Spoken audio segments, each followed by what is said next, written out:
Please welcome Rodney Alcala. I'll take one. Bachelor number 1. It was one of the most famous dating shows ever. Looking back, it is chilling to realize that this iconic show would unknowingly feature a remorseless killer. The horror story begins. I remember wanting to jump out of the car. The so-called dating game killer is one of the country's most notorious criminals, but one most people have never heard of. He had sociopathic personality traits. He had no shame.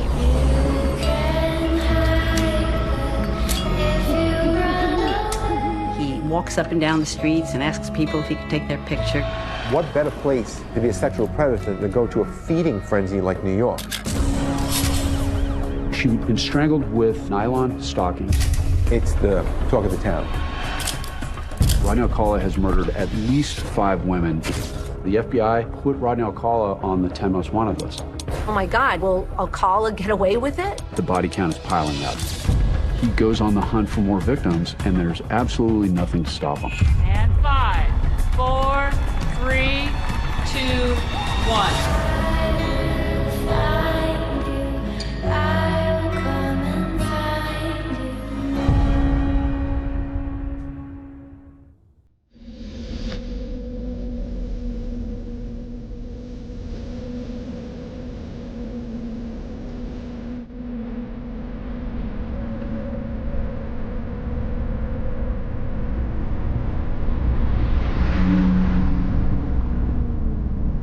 Sometimes I think Chris was probably hitchhiking,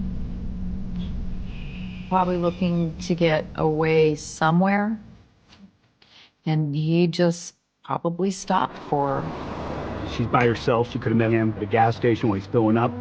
Can you give me a lift? But somewhere along the lines, I think he was giving her a ride someplace. I don't think she had any indication what was about to happen to her.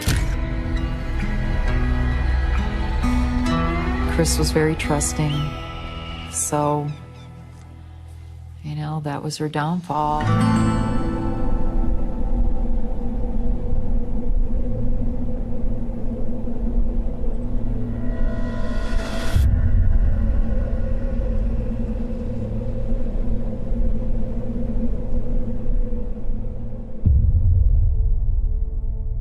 My sister Christine was born Christine Ruth Thornton, but we always called her Chris. She was 11 years older than me. Chris was tall. She was 5'10", dark hair, dark eyes, just, you know, a beautiful person inside and out. In the summer of '77, Chris was just 27 years old. Chris was in San Antonio. She was pregnant at the time.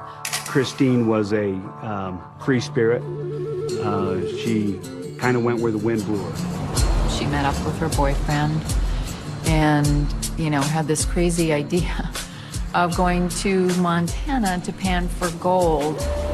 And my understanding is that they were in southwest Wyoming and had an argument ensued between the two of them, and he left her pregnant and alone, and I believe that's the last time anybody had ever seen her. In the summer of '78, I decided to go down to San Antonio and do some investigating of my own. I actually tried to find her boyfriend, but did not have a good address for him. The San Antonio police refused to take a missing persons report on Chris because she was an adult.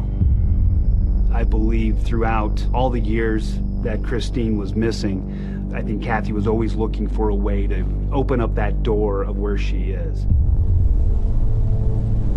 In '82, this herder out in the middle of nowhere comes across a pile of bones, obviously human remains. What they found was it was a body of a 25 to 35-year-old female. Along with her bones were also bones of an infant. There wasn't any identification, and so we remained cold for many years. And investigators never imagined that those bones would lead them to a notorious serial killer a man I would later be called upon to prosecute. And this photograph, discovered by police, would lead a heartbroken family to their loved one, missing for almost 40 years. Her smile shared by a tragic list of young women and girls who trusted a charming stranger, only to discover a dark secret that began back in the fall of 1968. So 68 was tumultuous. It was sort of flower power, free living. It was quite a era and quite a year. Martin Luther King, Robert F. Kennedy have been assassinated. Andy Warhol was shot that year. And there have been urban uprisings throughout the 60s. Being a police officer in Los Angeles or anywhere in the country for that matter at that time, everything was anti-war, anti-establishment. And it's commented on by some of the leading vocalists of the day. You had Barry McGuire in 1965 doing Eve of Destruction. The Eastern world, it is exploding. You had Bob Dylan, of course, doing Hard Rain's Gonna Fall. Hard rain's gonna fall.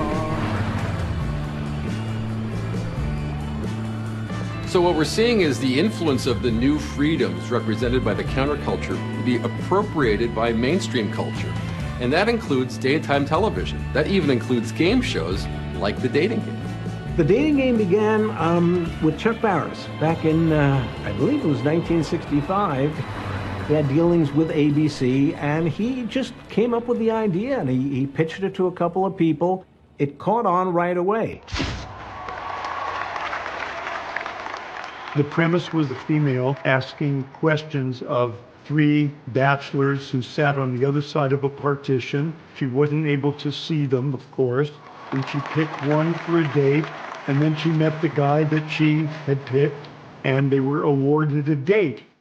Looking back, it is chilling to realize that this iconic show, celebrating love and romance, would unknowingly feature a remorseless killer.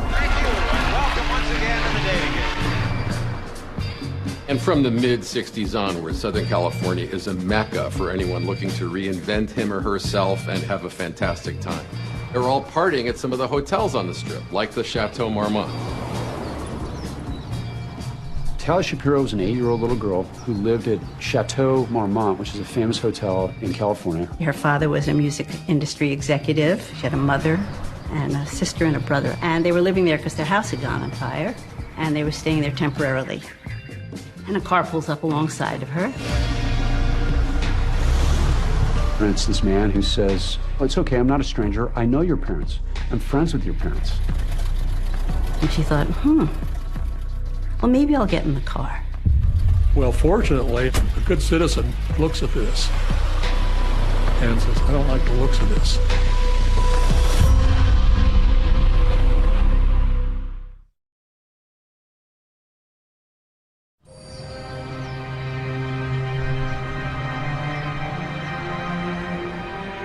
Tali Shapiro was 8 years old, and it was a beautiful sunny day in September.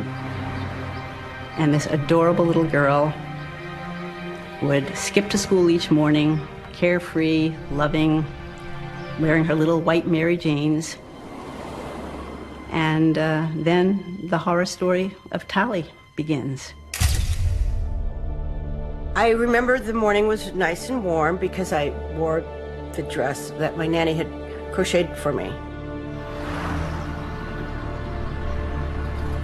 And a car pulls up alongside of her, and the man leans out and says, I have a beautiful picture I'd like to show you. And I guess asked if I needed a ride to school. And I told him I didn't talk to strangers. And he pulled up alongside of her a little further, kept trolling her. And that's when he told me he knew my parents. And I really didn't want to get in the car, but I was raised to respect my elders. I got in the car, that's when he asked what time my school started, and then that's when he realized we had plenty of time and he was going to swing by and show me a poster.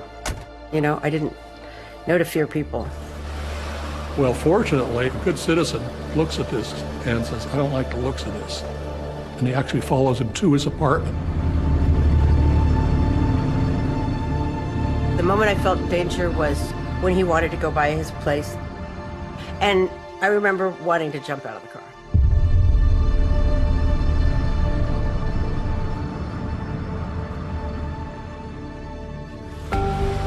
So the Good Samaritan, he actually followed the car to a residence where the man took the little girl out of the car and walked her inside, and that didn't look right. And he calls the police. He says, you know, this is real hinky looking. I don't like it. There's this little girl. You know, I think you ought to check it out.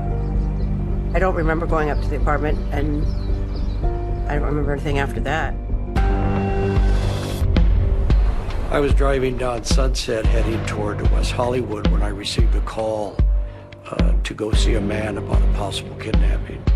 I followed him over to the location. At that time, I thought, okay, I better call in for a backup. So I went and called in and requested a backup unit. I went to the front door and started knocking. I could hear someone running around. So the man came and he opened up the curtains a little bit and peered out and said, "Oh, sorry, I was in the shower. I'll be right there." I see this male person on the other side, no clothes, not dripping with water, no towel. And I said, "Oh, okay, you need to open the door right now. I need to come in." And he said, wait, let me put my pants on. And I said, "Okay, you got 3 seconds." I probably waited 5 seconds and I kicked the door in. To the right was a dining room, to the left was a living room, and straight ahead was a kitchen. And here was this little girl, blood all over the place, clothes, shoes, and a dress thrown to one side. There was coins on the floor, and she had this steel bar across her neck, which probably weighed 2 pounds. And there's an image that I will never forget. It's an image of this pipe used to strangle her with, essentially. Press it against her throat, and more blood than should ever be able to come out of a little 8-year-old girl next to these Mary Jane shoes on the floor of this kitchen. I looked at her, I thought she was dead, she wasn't breathing. The other officers came around, we were looking for the suspect. I went back to check on Telly, and I just couldn't leave her there like that.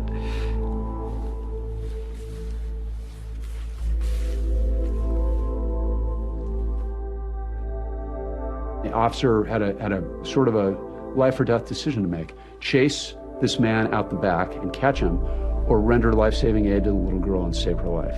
And he chose the little girl. And as I went back in the kitchen, she started gagging, Telly. So then that put everything into high gear. But when I was yelling, the officer that was covering the back door thought I was asking for help. So he ran to the front to help me. We later found out the suspect escaped through the back door. Telly was bleeding out, literally clinging to life. Fortunately, there was already an ambulance racing to the scene. Tally arrived in the emergency room, and the doctor said there was no chance of saving her. And after she had been taken by the ambulance, they started looking around the apartment to see if there were any clues as to who the person was. I found his ID. We determined he was a student at UCLA in the photography department. And the name of the man who attended UCLA was Rodney Alcala.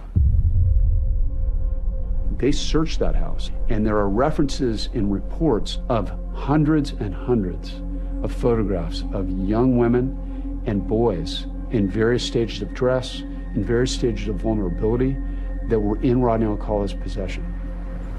We had to find this Rodney Alcala. We had to get him off the street, because if he would do that to a little 8-year-old girl, there's no telling what he would do.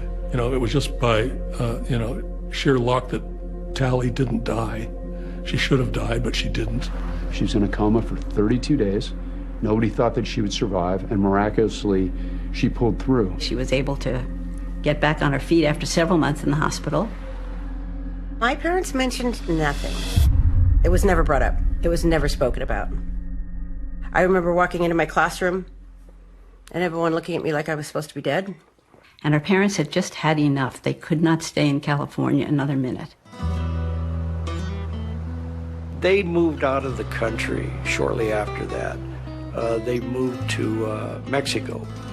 The father wanted to give her a better, safer environment to live in. And that's where they stayed for the next many years. Rodney Alcala has gotten away, and now he's fled, and nobody knows where he's gone.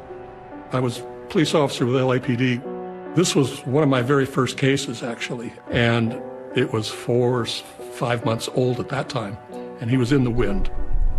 I went out and interviewed a number of his professors at UCLA. One of the things they told me is, you got the wrong guy. Rod Alcala is a super guy. He wouldn't hurt a flea. Really nice guy. Police wanted to know, who is Rodney Alcala, and why would this well-liked 25-year-old college student so viciously attack an 8-year-old little girl? This is San Antonio, Texas, home of the Alamo.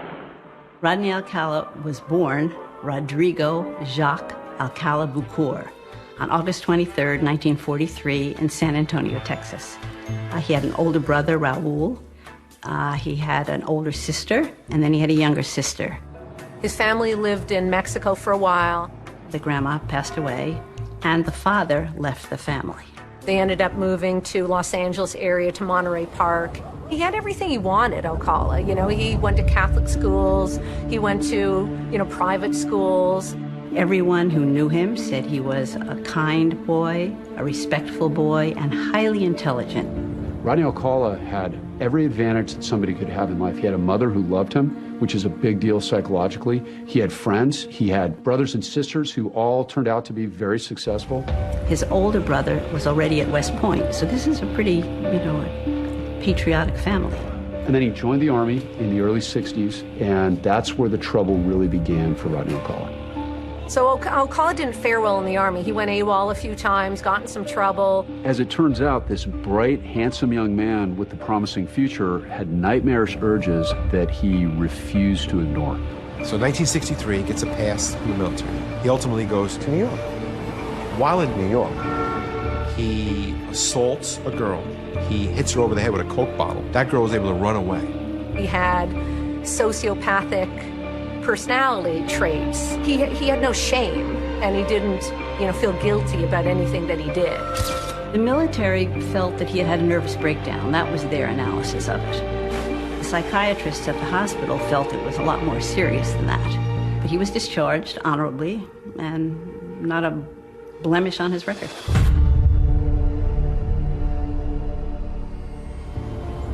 So he ends up coming back to California, where he enrolls in the UCLA Fine Arts program as a photography major.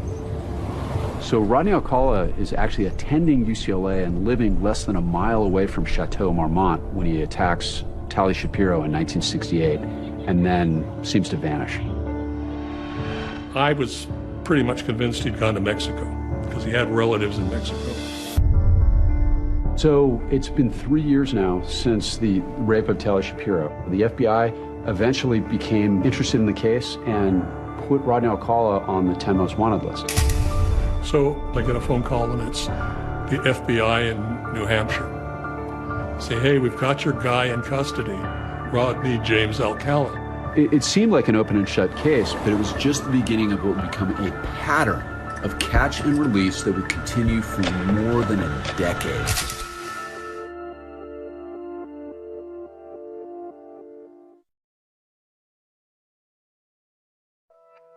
While the FBI is on the hunt for Rodney Alcala, he's actually living on the East Coast under an assumed name, John Berger.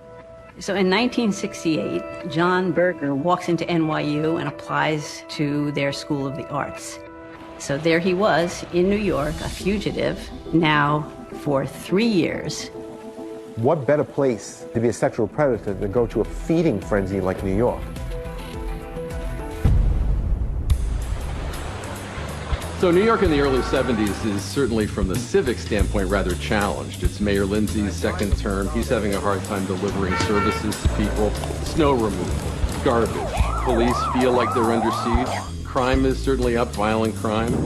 And it's during this crime wave in New York City that Alcala is able to fly under the radar, and he strikes again. Cornelia Crilly grew up in Queens. She had 2 sisters and 2 brothers, Catholic family, very well respected in the neighborhood, had a very happy childhood. She was beautiful. She had long, beautiful Irish hair and Irish eyes, big smile, very friendly and funny. A few years after high school, Cornelia met Dream Man, Leon Borstein, and they began dating. I was 29 or 30. She was probably 23 at the time. She wanted to become a TWA stewardess. At that time, they were known as ambassadors to the world and had a lot of prestige. And once she was accepted, she got an apartment with a couple of her stewardess friends on East 83rd Street. In fact, in the east side of Manhattan, an area becomes known as the Girl Belt because for the first time, young women are living on their own and experiencing their careers as they never had in the past. I had gotten a job in a Brooklyn DA's office. So in the middle of the day, I got a call from her mother saying she couldn't find her. I said, okay, when I leave, I'll go find her. I'm sure she's at the apartment. Mrs. Crilly was trying to get in touch with her daughter, and she didn't answer the phone. She was living in a building where I could go into the building without a key. I knocked on the door, and there was no response. That's when I called the cops. And they came over. I was at the front door when they broke into the back window. They opened the door. They told me that she had been killed. She was down on the floor of her New York apartment. She had been strangled with nylon stockings and also had bite marks on her breast. She'd been raped and brutally murdered. We got a call from the police department that somebody still had to identify the body. So I went over to the morgue.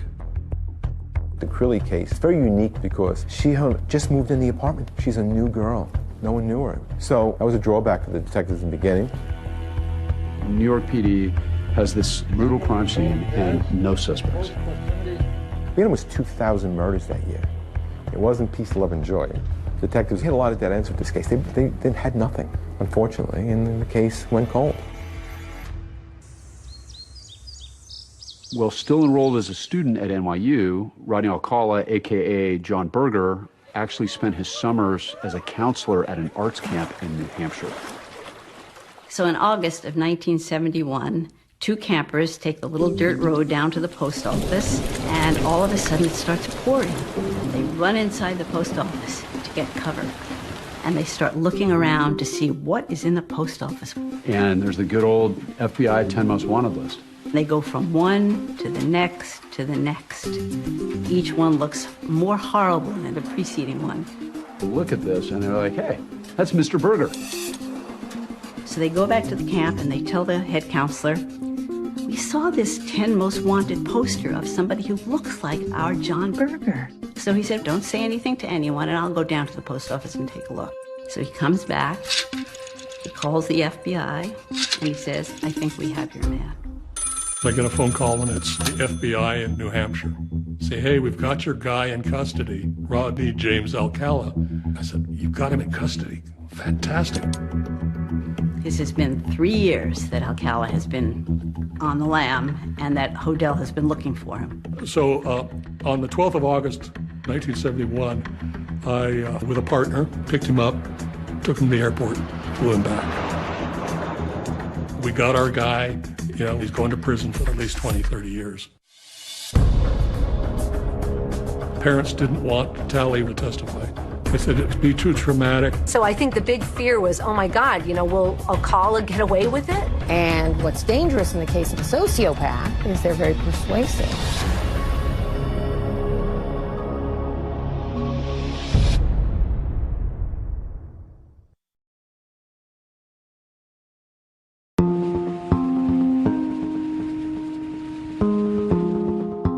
In 1971, Rodney Alcala is arrested in New Hampshire and brought back to LA to finally face charges for the rape and attempted murder of Tally Shapiro.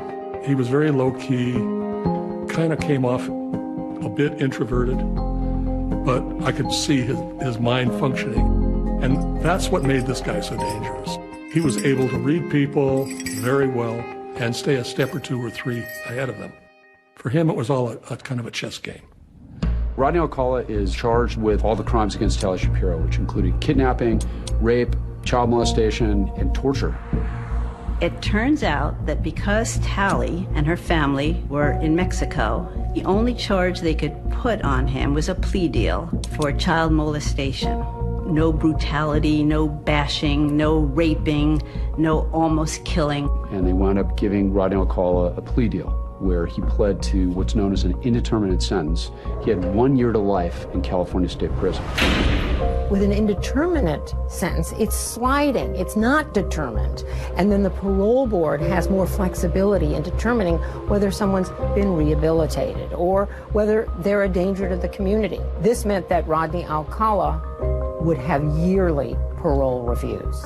And what's dangerous in the case of a sociopath is they're very persuasive. And he's getting therapy in prison, and they believe that he has shown enough progress that in 34 months, the California Parole Board released Rodney Alcala back into the world. Not even 3 years. Good behavior, they said. Model prisoner, they said. And he was out on the streets again. The heartbreaking part about this is that they could have kept him, but in those days, that was an era where they believed so strongly in the power of therapy. But when it comes to fixing psychopaths, it doesn't work. So Alcala is the luckiest man in the world. He's out on parole, and he's having the best time. He's photographing people, and he one day decides to take a ride, and he starts trolling again. True to form, 2 months later, Rodney Alcala is caught smoking marijuana on the cliffs of Sunset Beach in Huntington Beach with a 13-year-old girl. And he was caught by park rangers. So he gets arrested yet again. And this time, he gets 2.5 years, and he's taken to prison. In June 1977, Rodney Alcala is released again from California State Prison, and he goes in, different parole officer this time, and he asks for permission to go on some vacations. And the parole officer miraculously says, sure, go ahead. So Rodney heads off to New York. July 1977 in New York was a difficult time for everyone. It was hot, it was steamy, the garbage wasn't being collected. When you used to read the newspaper, Daily News or the Post, the first 20 pages are just violence, violence, violence, every day. There were a lot of murders going on, including Son of Sam. During the time of Son of Sam in 1977, the city was afraid. Look, you had a lunatic running around shooting men and women in cars. Police in New York are on special alert tonight for a psychopathic killer who calls himself Son of Sam. His favorite targets, young white women with long dark hair. During that time, Alcala is taking a lot of photographs. He walks up and down the streets and asks people if he can take their picture. Young boys, young girls, older women, doesn't matter. He just wants to take photographs. And a young woman says, sure, you can take my photograph. And they start talking and they get along. It's very nice. Her name is Ellen Hover. Ellen was strikingly beautiful. She had long dark hair and long slender arms and legs and carried herself like a dancer.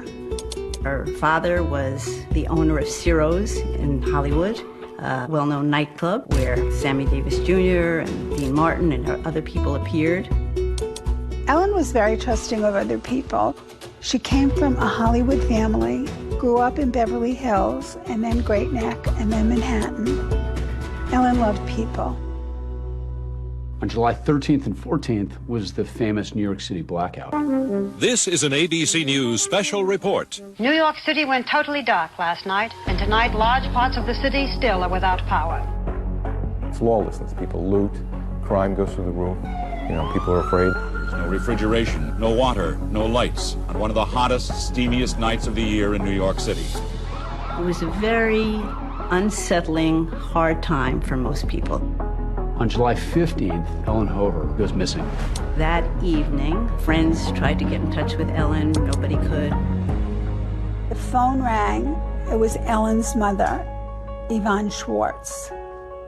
Mrs. Schwartz asked me if I had heard from Ellen since the weekend, and I said no. The next thing I knew, I was watching the 11 o'clock news, and there was Ellen's picture, New York heiress missing. And the next day, when the police showed up at her door, they looked inside and they found on her calendar there was an entry that said she was meeting John Berger.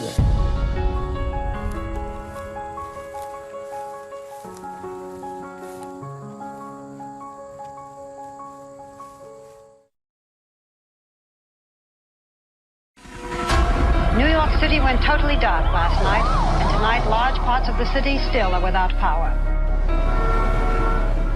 Ellen Hober's disappearance was a huge mystery. This was a very big deal, that this socialite, this young woman, was just gone, missing.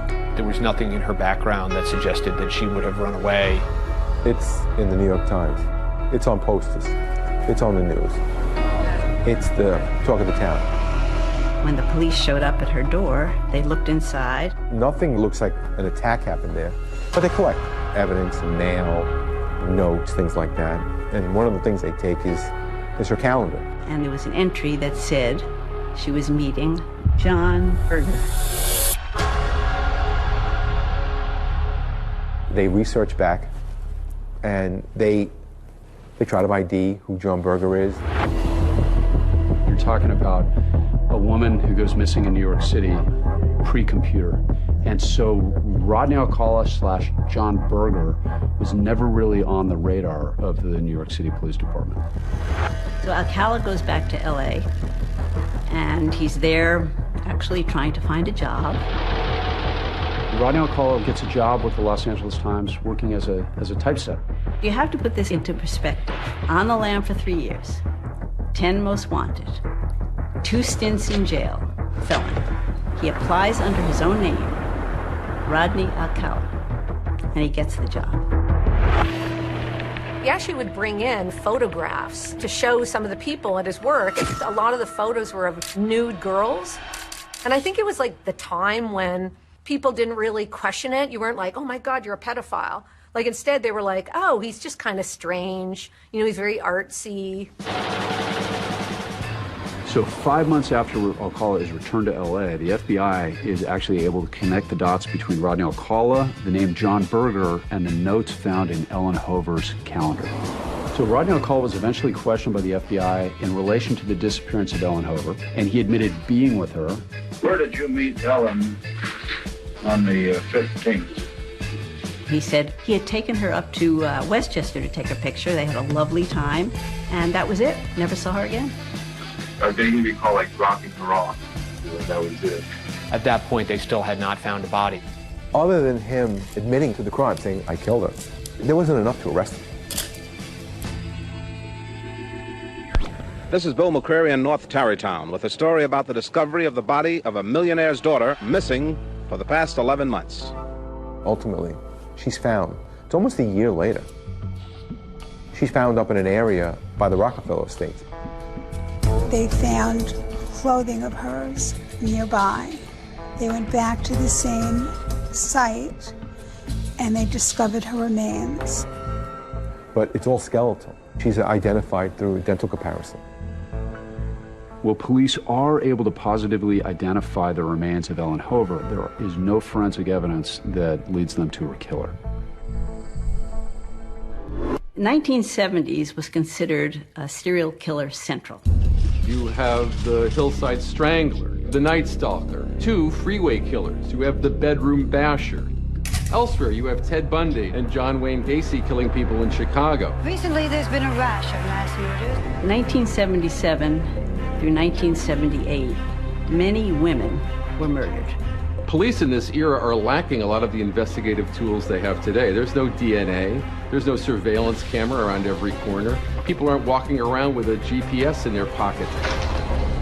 All of these things lead to this sort of perfect storm for Rodney Alcala, where he's able to remain one step ahead of police, and he goes on the hunt for more victims, and there's absolutely nothing to stop him.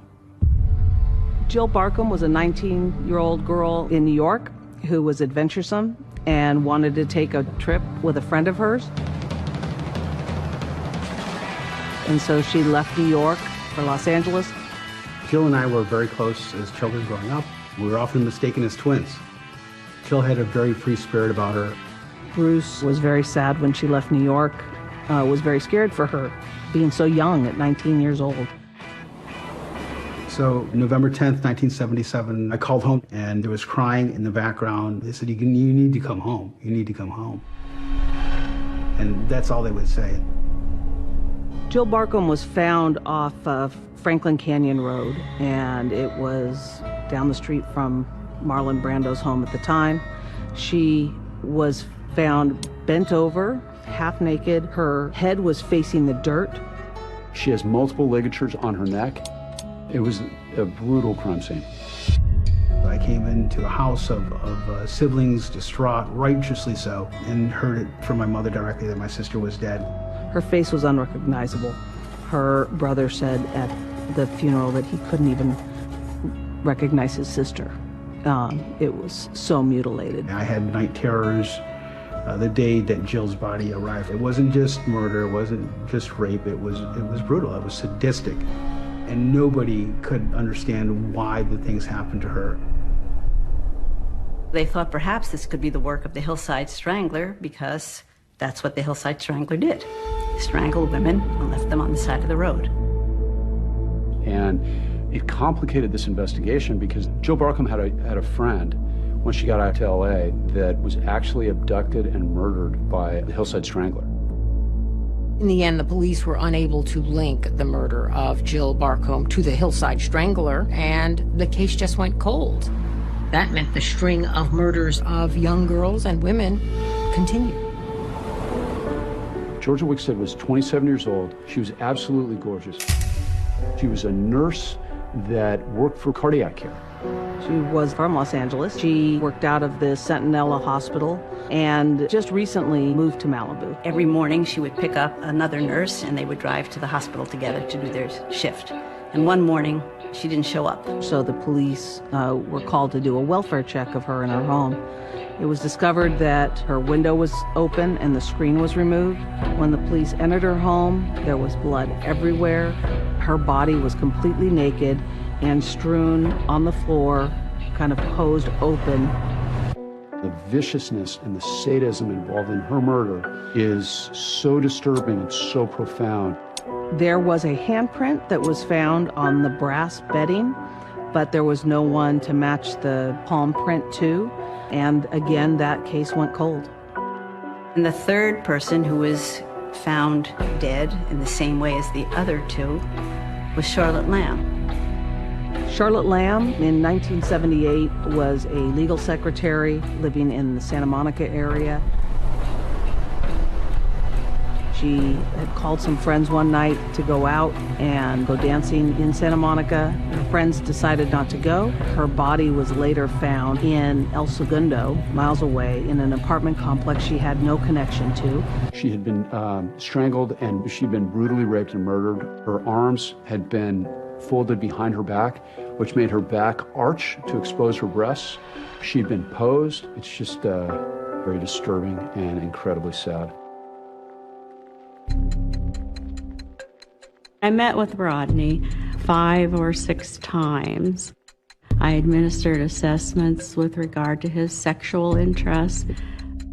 Many times the rapist, killer, antisocial person will pose dead bodies, and they do want law enforcement and other people to see this. And there's a message in that. The message for Rodney is that I am here, you will remember me. So instead of hiding in the shadows, Rodney Alcala is almost fearless, and he puts himself out there in perhaps the most public way possible. Rodney going on the dating game is a great example of him being predatory, him being confident, narcissistic, and of course he wouldn't go on unless he would win. And 5, 4, 3. He always wins. Factor number 1 is a successful photographer. He might find him skydiving or motorcycling. Please welcome Rodney Alcala.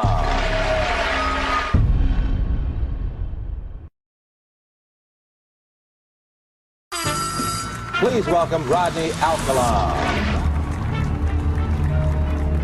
Bachelor number 1. Yes. What's your best time? Night times when it really gets good. In retrospect, it has got to be one of the creepiest moments on TV. He says, I always get my girl. The so-called dating game killer is one of the country's most notorious criminals. They told us that they had found Robin.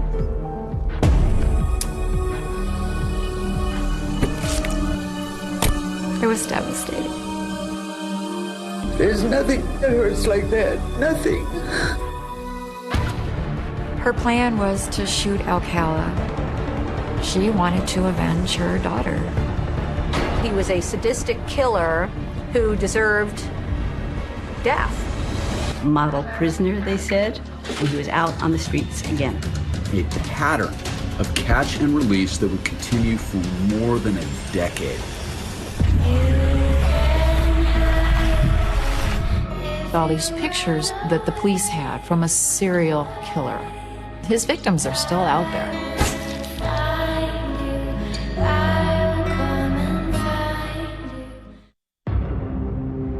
So by 1978, the body count is piling up.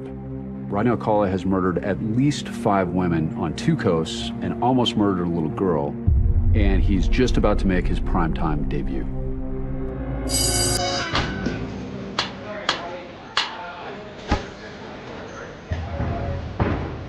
In the 70s, I was the executive producer and Ellen was the contestant coordinator. The show that Rodney Alcala appeared on aired in September 1978. The dating game appearance is just a bizarre part about this case. And I think that what it reflects is the narcissism and the ego and the arrogance of a serial killer. So he actually tries out for Chuck Berry Productions and becomes a bachelor for the dating game. He was very striking. I don't know, there was a boldness about him, and he had long black hair. He was just a striking looking person.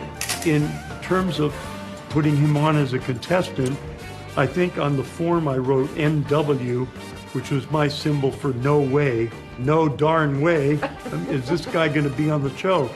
Because I noticed that he had a very strange personality. It's like, are you kidding? He's so attractive. Everyone's gonna love him. All the women are gonna love him. And I said, all right, we'll put him on a show, but we've got to surround him with 2 guys that have personalities and that are respectable and decent and fun. My name is Jed Mills. When I got the job on the dating game, they said, you're going to be bachelor number 2, so you'll be sitting in the center. Bachelor number 1 is a little creepy. Notice that right away. In the green room, he jumps in, he says, I always get my girl. Number 1, would you say hello to Cheryl, please? We're going to have a great time together, Cheryl. Immediately did not like this guy. And here we go. Bachelor number 1. Yes. What's your best time? One of our edicts was to make the show much sexier and much more provocative than the show in the 60s. Everything was sexy in the 70s. So we pushed the envelope. The best time is at night. Night times when it really gets good. The sexual innuendo intrigued the audience. They loved it, and they started clapping. Yeah, they loved this guy. Oddly enough, 42 years later, I still remember Cheryl Bradshaw. She did voices. And she says, suppose I was auditioning you for a private class, and you're a dirty old man. You're a dirty old man. Take it. Come on, over here. In retrospect, it has got to be one of the creepiest moments on TV. The audience is beside themselves. They love this. Cheryl Bradshaw asked about what kind of food he would be if she was going to serve him for dinner. I'm called the banana, and I look really good. Can you be a little more descriptive? Peel me.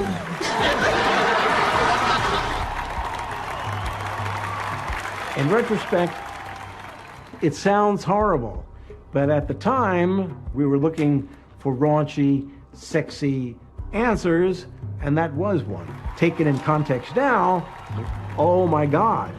Rodney's motives for going on the dating game are, in my opinion, part of his personality disorder. He wants a lot of attention and he believes he should have it. He's quite bright and he wants the world to know who he is. When it became time for the bachelorette to choose number 1, number 2, or number 3, she said, Well, I like bananas, so I'll take 1. Number 1. That's your number 1. All right. This is your date to Rodney Alcala. Rodney, come on and say hello. She seemed very excited about seeing him. And when he came around, I would say it was a pretty lukewarm togetherness. She called the office the next day and spoke to Ellen. She said, Ellen, I can't go out with this guy. There's weird vibes that are coming off of him. He's very strange. I'm not comfortable. Is that going to be a problem? And of course I said no. I would be very interested in knowing what happened in the days after when the person who chose him would not date him.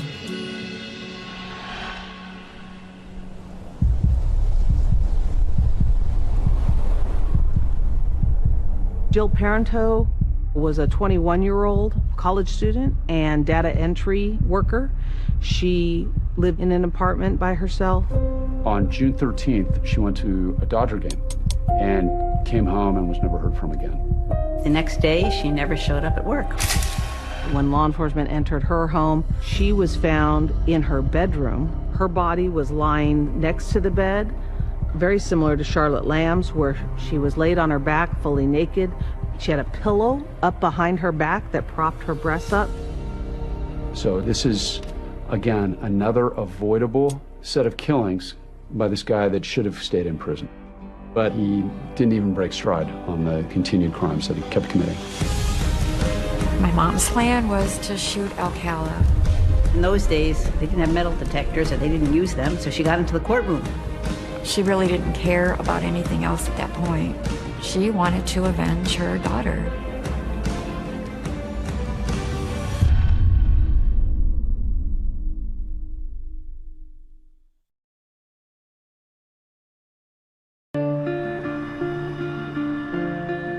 In 1979, Rodney was living at his mother's house, where he had a separate entrance, and perhaps he lived there because he didn't have to pay any rent. He had taken a lot of nude photos, and he would send these photos to New York and get paid for them. And they would go into pornography magazines. That's what he did.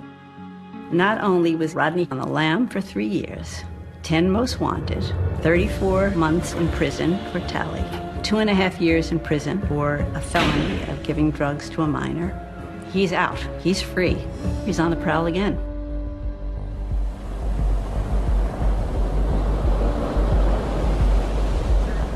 On June 20th, 1979, Rodney Alcala leaves his mother's house and drives to Huntington Beach. And he starts in a place called Sunset Beach, which is a little bit north on Pacific Coast Highway, and he runs into a 17-year-old girl on roller skates named Lori Wirtz. I was with my friend Patty, and we decided to go to Sunset Beach. We were approached by Alcala. And he says, I'm a photographer, and hey, if you could just, skate this way, I'll take some photos. And I said, oh, that's okay, I'll just help him out. And there's a series of these photographs that are taken by Rodney Alcala. He was a formally trained photographer, which really played into his method of luring these women and young girls into vulnerable positions. It's my opinion with regard to Rodney that deviant behavior is always preceded by deviant fantasy. The taking the pictures, going around looking for little girls, sizing people up. It's a part of the constellation of the Rodney Alcala killing machine. The encounter with Lori Wirtz is very important for 2 different reasons. Number 1, it shows that he's actually down in Huntington Beach that day, which he later denies. And it also shows that he's actively hunting for his next victim. He was asking me all kinds of questions, like where I'm from, my name, my age. He tried really hard to get me in the car. He tried to get me in the car and leave my friend on the beach. She doesn't bite, won't get in his car. He started to drive away, and I did see that he was driving toward Huntington Beach. Huntington Beach in 1979 in June was chock full of kids and sunbathers and rollerbladers and people walking on the boardwalks and just having fun. The vibe in Huntington Beach back in the 70s was pretty easygoing. You felt safe. Robin Samso was a 12-year-old, blonde, blue-eyed poster child for athleticism and healthy lifestyle. I'm Robin's oldest sister. We are 2 of 4 children, 2 boys and 2 girls. Robin was the baby of the family.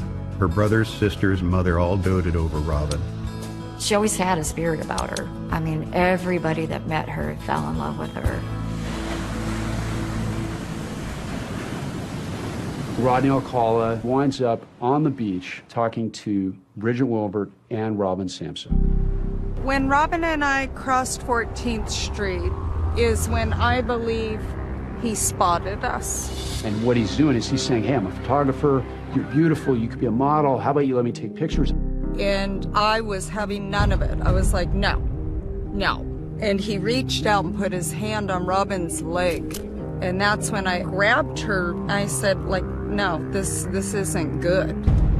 So one of the moms comes over and is like, who are you? Why are you talking to him? And he scurries off like a cockroach. Robin had to be at a dance class at 4 o'clock, so she and Bridget went back to Bridget's house. It was time for Robin to be going because she needed to be in the ballet studio to answer phones. That was how she paid for her ballet. Robin was running late, so Bridget let her use her bike. Go get my bike. I said, and don't stop. It was very important to me to say that. He's in his car. He had maps to Southern California. He had blacked out windows. He had this rolling trap to try to get people in it.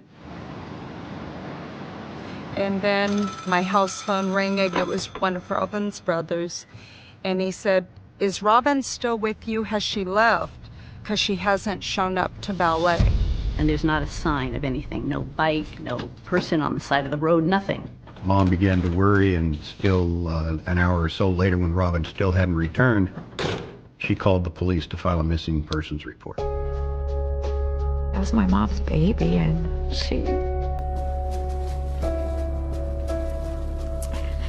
my mom cried every day. Bridget was later introduced to a sketch artist to compile a composite of the individual they'd been talking to on the beach. And when I was done, I was like, that's him. That is him. It's Rodney Alcala. I mean, you look at that and it's Rodney Alcala. Approximately 12 days after Robin went missing, a park ranger in the Sierra Madres at a location called Chantry Flats located some human remains. But she's been scavenged. And what that means is animals have eaten her. During their search of the area, they also found a shoe that was identified as belonging to Robin and a beach towel. And that's how they found this beautiful 12-year-old girl. I remember I was laying on the couch, and the doorbell rang. And I answered the door, and it was the police. They came in and they told us that they had found Robin. And my mom broke down, as well as everybody else, my brothers and I. It was devastating. Her mother, wanted to see her daughter's body, and they had to explain to her that there is no body. There's a skull. And there's bones. My mom she was never the same. It's like her life just had this big empty hole, and everybody else was just on the outside looking in. They arrest Rodney Alcala at his mother's house in Monterey Park. After that, they obtained a search warrant for his mother's residence where he was living. They get inside Rodney Alcala's residence, and they see a receipt for a self-storage facility in the city of Seattle. So in really good heads-up police work, paperwork is not a part of the search warrant, so they cannot collect it. But it's in plain sight, so they write down the information. One of his sisters went to visit Alcala in jail, and they started talking about the storage locker. And Rodney Alcala is overheard saying words to the effect of, well, it's good that they don't know about the storage locker. The cops actually overheard the conversation. And they get inside and they find a treasure trove of evidence. I mean, it breaks the case.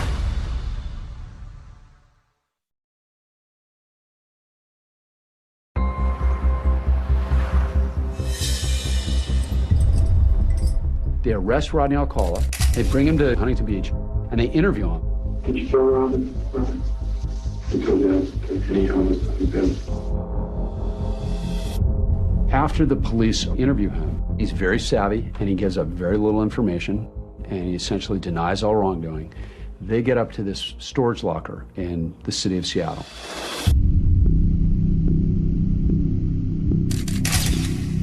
They find thousands of pictures of young people, older people, all kinds of people in compromised positions. They also find various forms of jewelry, a bunch of different earrings and little keepsakes. Those are trophies. For Rodney, it's his vehicle for power and control. That's why he keeps things. I remember them asking my mom to the police department to come and identify some things that they found at a locker in Washington. 2 of the earrings found were gold ball earrings. Robin was described as wearing those earrings on the day that she disappeared. In 1980, Rodney Alcala was tried for the murder of Robin Samso. One of the stories that Mary Ann Connolly, Robin's mom, told was that during the 1980 case, she actually showed up with a gun. Her plan was to shoot Alcala. She really didn't care about anything else at that point. She wanted to avenge her daughter. In those days, they didn't have metal detectors or they didn't use them, so she got into the courtroom. I remember she was very calm. She just kept saying, everything's gonna be okay. Everything's gonna be okay. The trial began, and she had her hand on her purse, and she was ready to kill the man who had murdered her daughter. I do remember her telling me that she heard Robin's voice and told her not to do it. So she had changed her mind. On May 8th, 1980, the jury on the Robin Samso case deliberated less than 5 hours. Rodney Alcala was convicted and sentenced to death. He was taken to San Quentin, where he was put on death row.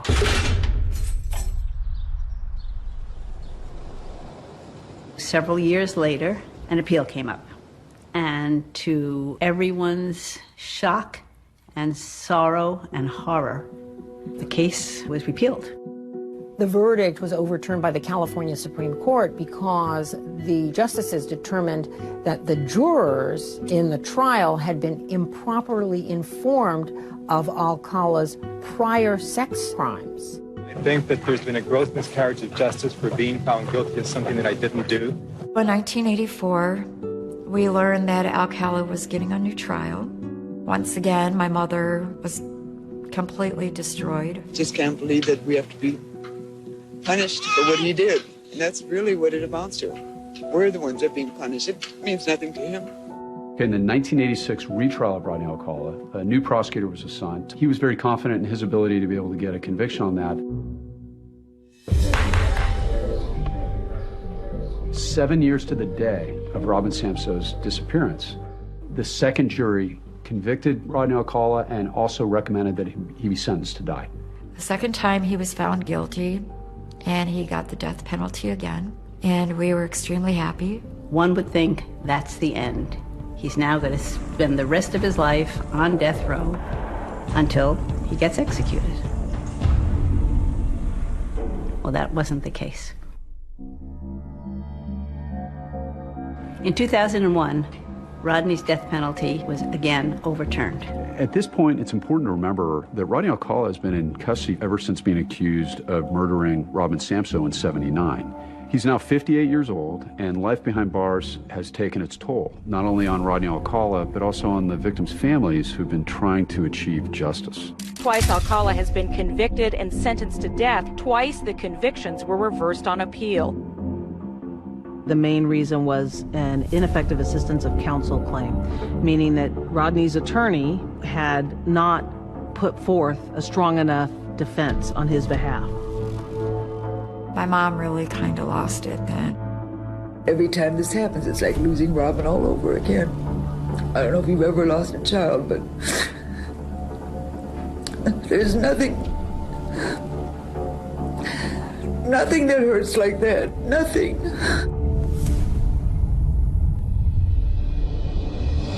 Amazingly, at this point, Rodney Alcala has escaped the death penalty 2 times, and now these victims and these families are going to be turning to me and my team to ensure that he's punished for this once and for all.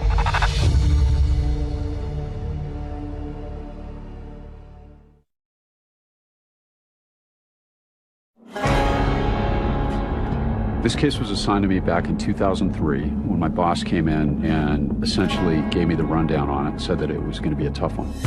That's when Matt Murphy decided to go back to the evidence. And he had that pouch of jewelry that was recovered in the Seattle storage locker reanalyzed for DNA. Which meant that Rodney's DNA could be put up against the DNA that had been taken decades earlier from the people whom we all believed he had murdered.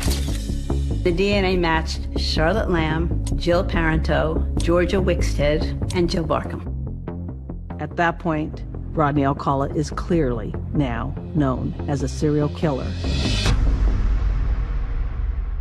When you get a case like this, the first thing you do is you meet with the family members, and it really drives you. And they say you see the reflection of your victim in the eyes of the people who love them. I forget a lot of things, except the most important thing I can't forget, and that's her and how she died. I was the same exact age as Robin Samso. We were both 12 years old in 1979, and you connect with your victim. Matt Murphy was a young, talented, brilliant prosecutor, and the Alcala case would be his 107th homicide. And now we're going to be in one of my courts in front of one of my judges, and I was going to do everything I could to make sure that he faced justice for what he did. The third death penalty trial was set for 2010. Matt Murphy and I ended up being co-counsel on the case once we brought our LA cases down to Orange County. So we had all these really good professionals that came together. I came to know Rodney Alcala by being on the Orange County panel of expert witnesses. I met with Rodney. We met a total of 18 hours over a number of days. And this third time around, 66-year-old Rodney Alcala decides he'll represent himself. He is a narcissist. He has a genius IQ measured by some. So he's very brilliant and thinks that translates into being able to be a good lawyer for himself in the case. Alcala's choice to represent himself was a message to Mr. Murphy that he is equal to him. Mr. Alcala's perceptions about his own superiority should never, ever be underestimated. She'd been gagged with a t-shirt shoved down her mouth. I wanted the jury to see the level of violence because one of the things that we needed to prove was torture, so that we needed to prove he intended to inflict pain on these victims. Alcala would strangle the women into unconsciousness, wait till they wake up, and then strangle them again. He knew exactly what he's doing, and he enjoyed what he was doing. So these are the facts of the Samso case. Because Rodney Alcala was representing himself, he got to cross-examine the witnesses. And then, of course, questioned Robin Samso's mom. This is what they look like. He was questioning my mother about the earrings. trying to create doubt. Alcala tried to argue with my mother. All the jury sees is the man who murdered this poor woman's daughter cross-examining her. It was so hard watching her that I think the three of us just sat there and sobbed.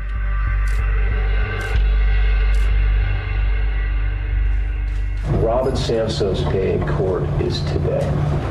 You make sure that he is held responsible for what happened to that little girl. Murphy in his closing arguments, I mean, they were fantastic.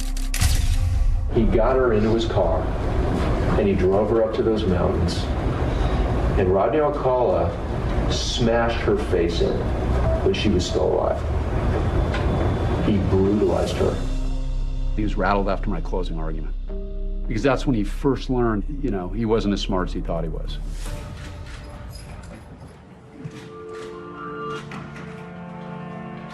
The day the verdict was read, the courtroom was very still and very quiet. We, the jury, further find and affix the degree thereof, murder in the first degree. The verdict was guilty on all charges, across the board, all 5 murders. The evidence that we put in for the penalty phase of the trial focused largely on his prior sexual assaults of Tally Shapiro.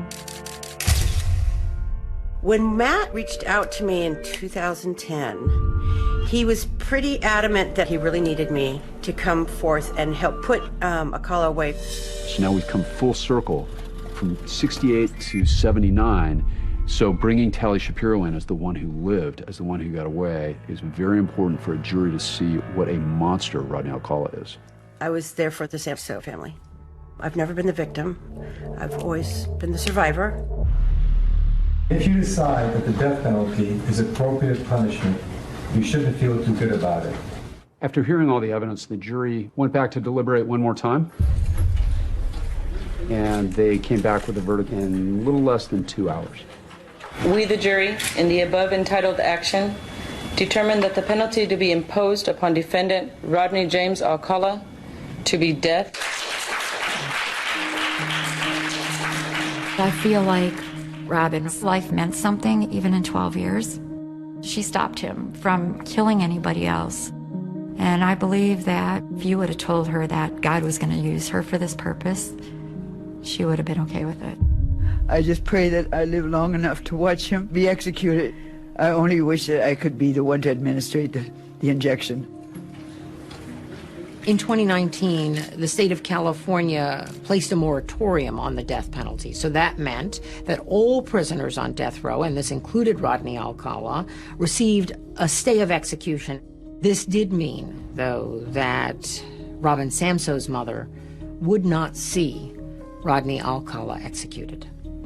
July 23rd, 2019, my mom passed away.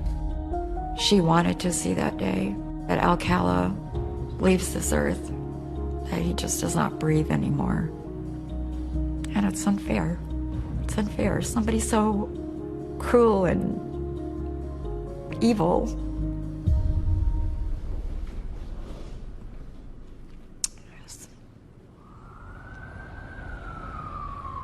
Cold case investigators tonight saying they have solved 2 of New York City's most notorious murders. New York had been investigating cases involving Rodney Alcala, a murder in 1971 and a murder in 1977. Although Alcala is already on death row in California, he will be extradited here to go on trial for killing the 2 New York women. They decided to charge Rodney with the 2 New York murders. He conceded that he did kill the 2 women in question. I was surprised that he pled guilty. I think ultimately he knew he was going to be convicted. Mr. Alcala got 25 years to life, which is the highest sentence under the law. After the trial, the Huntington Beach Police Department released hundreds of the photos that they found in that Seattle locker to the general public. Police don't know if any of the people in these pictures were victims of Alcala, but hope the public might be able to help identify them. After the Huntington Beach Police Department released those photographs, the decades-old mystery of Christine Thornton was about to come full circle. My son sent this email to me with all these pictures in it that the police had from a serial killer. That was her. That was definitely her.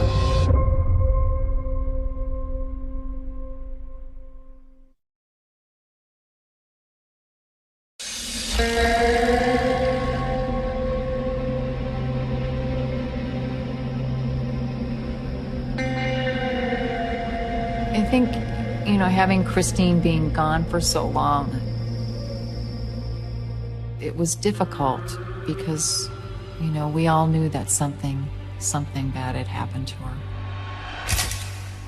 For nearly 40 years, Christine Thornton's family assumed she was dead.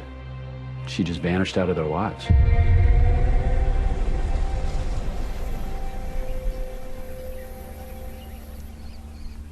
In '82, this herder out in the middle of nowhere comes across a pile of bones, obviously human remains. Several initial deputies responded along with detectives, and what they found was it was a body of a 25 to 35-year-old female. They also found the bones of an unborn child mixed in, largely all intact. The clothing was still there. Even some jewelry were all located. They couldn't determine a cause of death.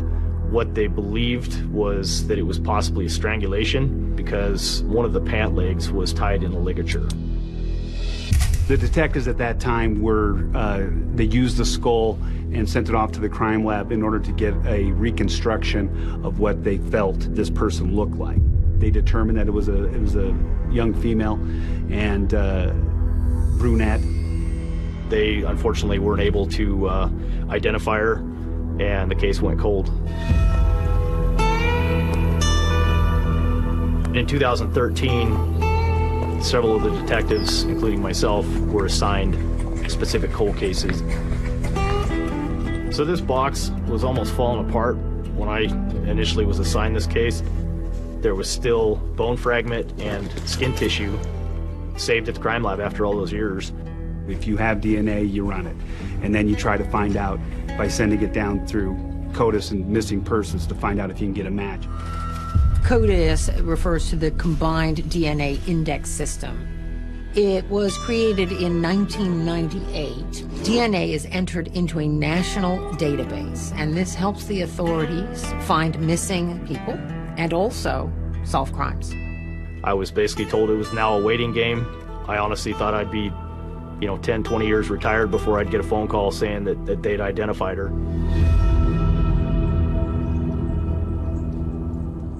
So in 2013, my son sent an email to me knowing that he had an aunt that he had never met. He knew the story, that she went missing, and he came across this article with all these pictures in it that the police had from a serial killer. Her son found the website that had all the pictures that they found in Alcala's locker up in Seattle. She looked through all these photographs and kept stopping at that one photograph of a beautiful brunette seated on the back of a motorcycle. And I'm like, I think that's Chris. And sure enough, I looked at her little pinky toe, which I remember. It just was very distinctive. It curled up on her other toes, and I kind of knew that was her. That was definitely her.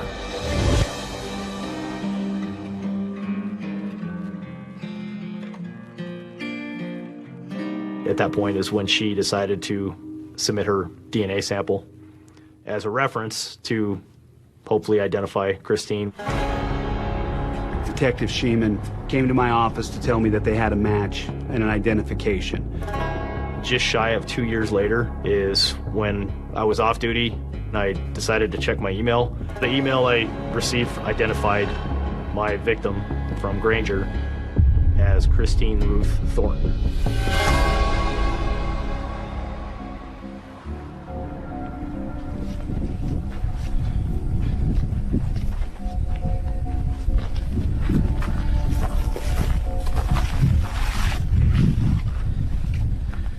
So this is the copy of the photo that was found in Rodney Alcala's possession. Trying to match this photo out in the Granger Prairie seems almost impossible, but we were able to match this photograph up just based off of 2 different ridges. You can actually hold this picture up and actually show that this is almost the exact area that this photograph potentially was taken back in 1977. And here we are in 2020. It was pretty shocking to find this area and to know what transpired here all those years ago. We spoke to detectives with the Huntington Beach Police Department and put a timeline together. So in July of 1977, with the permission of his parole officer, he's allowed to travel back to New York. And Rodney Alcala wasn't flying. Rodney Alcala was driving. So Rodney Alcala leaves New York, comes back to Los Angeles. And we determined around the time that Christine was killed, he had been traveling across the nation. The motorcycle was actually owned by Rodney Alcala, and they were able to find that motorcycle in his possession. There's no rhyme or reason how these 2 people, one so good and one not, cross paths and end up there. I thought we had enough evidence to possibly charge him, but before we did that, I wanted to speak with him. I've done hundreds and hundreds of interviews in my career, but I told myself, how the hell do you interview a serial killer?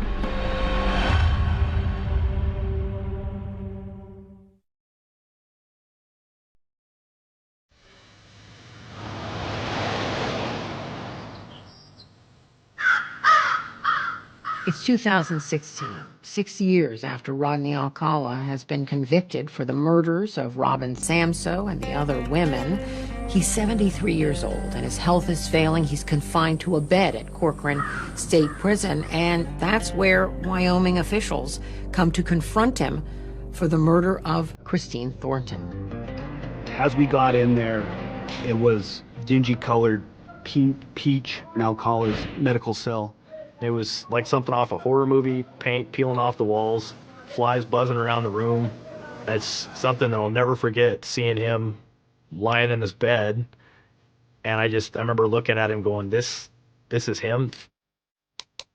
I identified myself, read him his rights, and we started pulling out photographs of the original crime scene. Now he knew why we were there. Does this area look familiar? Part of the area. What do you mean by part of your area?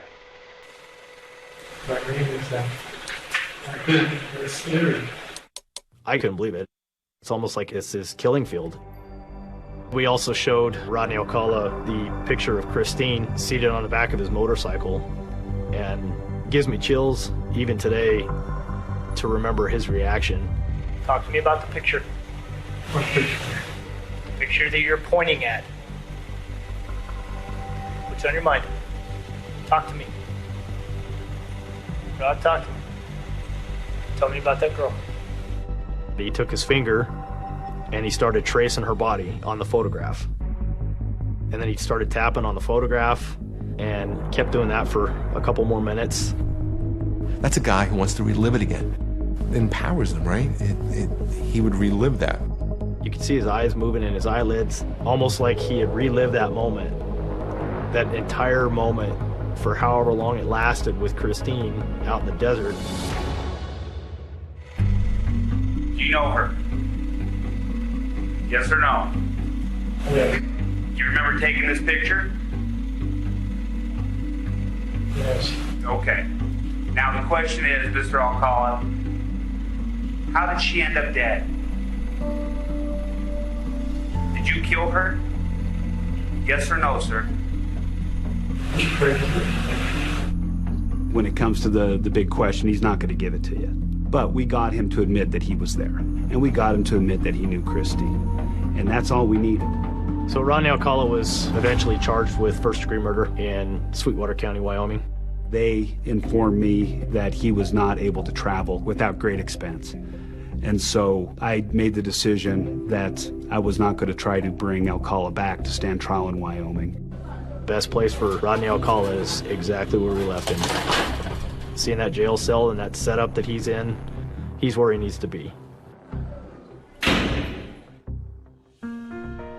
It was disappointing that we weren't going to get a conviction on her murder, but the good thing about all of this is that this man has been brought to light as being a serial killer.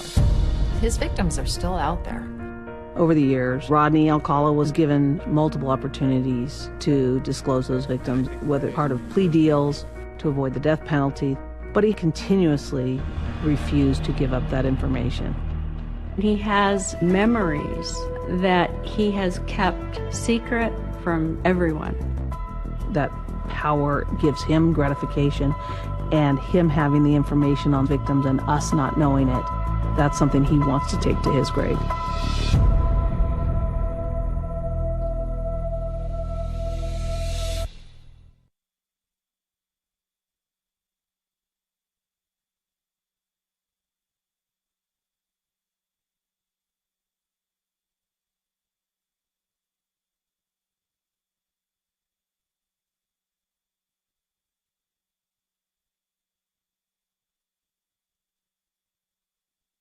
Provides a chilling look into the mechanics of human deception. The snowy heights of Utah are known for quiet towns, tight-knit families, and a lifestyle centered around the outdoors and hard work. In Camas, a small town, nestled near the mountain resort of Park City, Eric Richens was a respected figure. He was a dedicated father, a coach for his 3 young boys, and the owner of a successful masonry business. Yet, on the cold morning of March 4, 2022, this quiet community was shattered by a desperate call to the emergency response line. It was just after 3 o'clock in the morning when Corey Richens, Eric's wife, dialed 911. She reported that her husband was cold to the touch and was not breathing. When emergency responders and law enforcement officers arrived at the sprawling family residence, they found a chaotic scene. Inside the bedroom, Eric lay on his back on the floor. He had no pulse. Paramedics and firefighters immediately began performing cardiopulmonary resuscitation utilizing a mechanical chest compression device that filled the room with a rhythmic, mechanical sound. Corey stood nearby, visibly distraught, explaining to the responding officers that she and her husband had been celebrating a major financial milestone for her real estate business earlier that evening. They had shared a cocktail to toast her purchase of a multi-million-dollar property, after which she had gone to sleep in her son's bedroom because the child was suffering from night terrors. She claimed that when she returned to her own bed in the early hours of the morning, she reached out to touch her husband and found him unresponsive. To the initial responders, the sudden death of a healthy, active 39-year-old man was deeply perplexing. An emergency medical technician on the scene noticed a surprising amount of blood, prompting an early tentative hypothesis that Eric may have suffered a catastrophic brain aneurysm. For a time, this explanation offered a tragic but natural reason for a sudden loss. Yet for those who knew Eric best, the explanation did not fit the man they knew. He was athletic, robust, and took great care of his health. As the county coroner's office prepared to conduct a forensic autopsy, a legal requirement for any unexpected death of a young person, a complex family dynamic began to surface. Eric's family, including his sisters Katie and Amy, arrived at the home in a state of raw, guttural grief. Almost immediately, tension between the two families became palpable, while friends gathered to support Corey and the three young boys, attempting to keep their minds off the tragedy by playing Eric's favorite country music. A parallel storm was gathering. The morning after a memorial gathering at the home, a major confrontation erupted. Corey, convinced that Eric's will was stored in a family safe, hired a locksmith to gain access to it. This act deeply upset Eric's sister, Amy, who arrived at the house and confronted Corey. In the heat of the argument, Amy revealed a secret that Eric had kept from his wife. In 2020, deeply concerned by Corey's financial decisions, Eric had secretly established a trust, placing his family home and his assets into it, naming his sister Katie as the executor and designating his three sons as the primary beneficiaries. Corey, the family asserted, was largely cut out of the estate. The confrontation escalated to the point of physical violence, resulting in Corey being charged with assault, to which she later pleaded no contest. This immediate dispute over money and assets cast a dark shadow over the grieving process. At the funeral, the divide was absolute. Corey stood on one side of the room, while Eric's family stood on the other, refusing to speak. Observers noted that Corey was no longer wearing her wedding ring, a detail that struck some as unusual so soon after her husband's passing. Faced with a mounting financial crisis and cut off from her husband's estate, Corey embarked on a highly unusual path. She decided to write a children's book on grief. Hiring a ghostwriter, she produced a book titled Are You With Me?, which was written from the perspective of a young boy wondering if his deceased father was still present in his life. The book was dedicated to her sweet baby, her husband, and featured illustrations of their family. By March 2023, a year after Eric's death, Corey was appearing on local television and radio programs, promoting her book as a tool to help children cope with loss. On air, she presented herself as a vulnerable, courageous widow, sharing her story to help others. To the public, she was an inspiring figure, navigating the deepest tragedy with grace. Yet behind the scenes, law enforcement officials were quietly building a case that would completely shatter this public image. The turning point had come when the forensic toxicology report was finalized. The medical examiner discovered that Eric had not died of an aneurysm. Instead, his system contained a lethal concentration of illicitly manufactured fentanyl, 5 times the amount necessary to kill an ordinary person. The drug was not medical grade, meaning it had not been prescribed by a physician. It was a street-level substance, often manufactured by illicit cartels. This scientific revelation transformed the case from a tragic, unexplained death into a homicide investigation.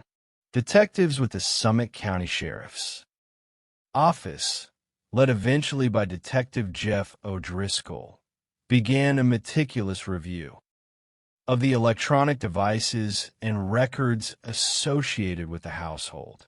When the toxicology results became public, Eric's family came forward with deeply concerning information.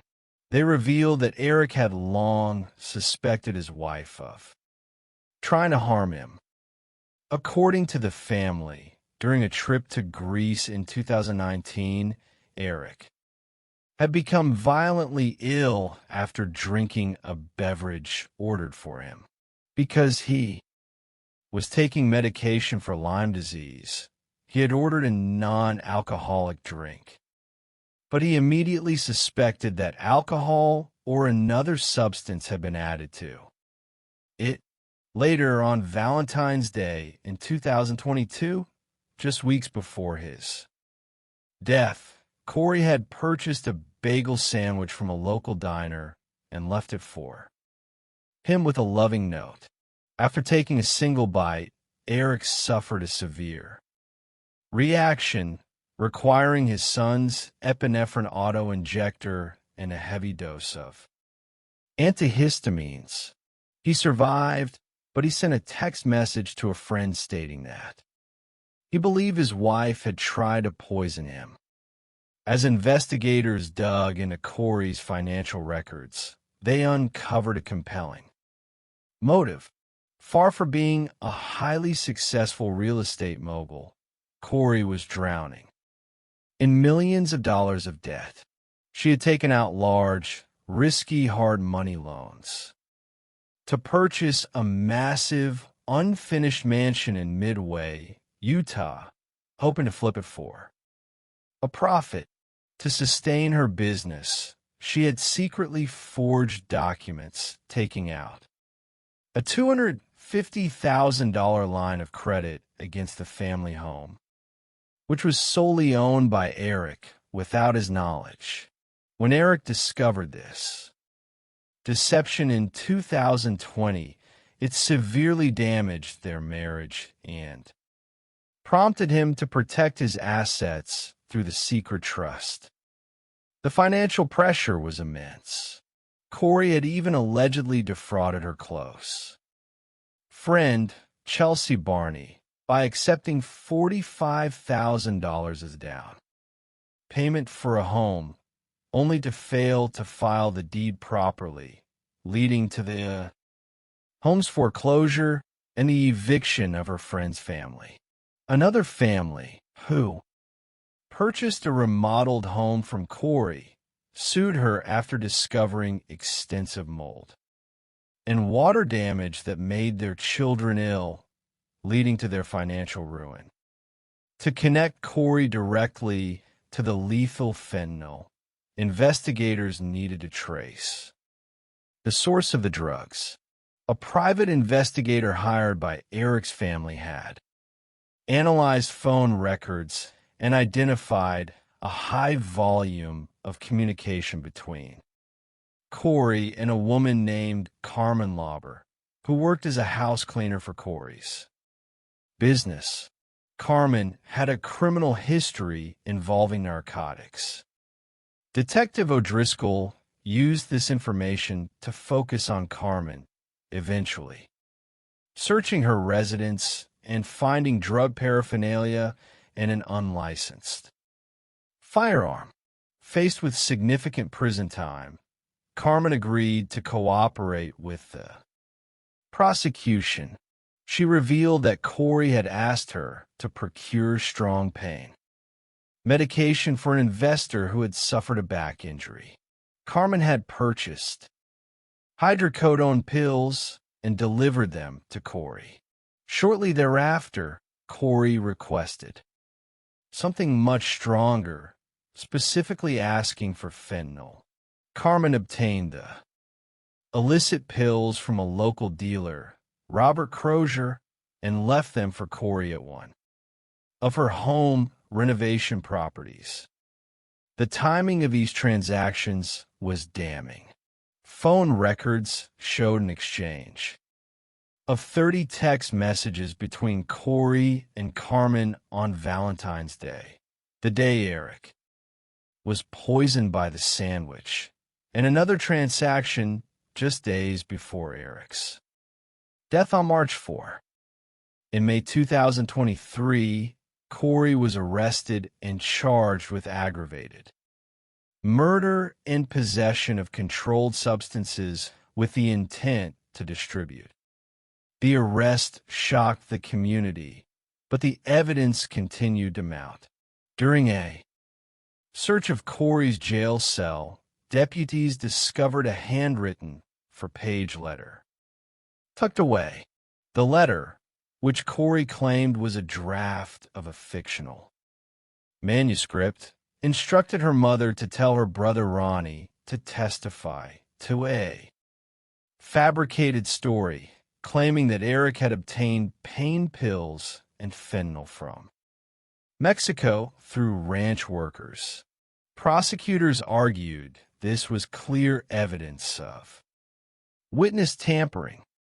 Furthermore, investigators uncovered a second powerful motive, a romantic one. Corey had been engaged in a years-long, passionate affair with a local handyman, Josh Grossman. The two had exchanged thousands of text messages expressing deep love and a desire to build a life together at the Midway Mansion. Less than 48 hours before Eric's death, Corey sent a text to Josh, pleading with him to hang in there until Friday, promising that life would be different.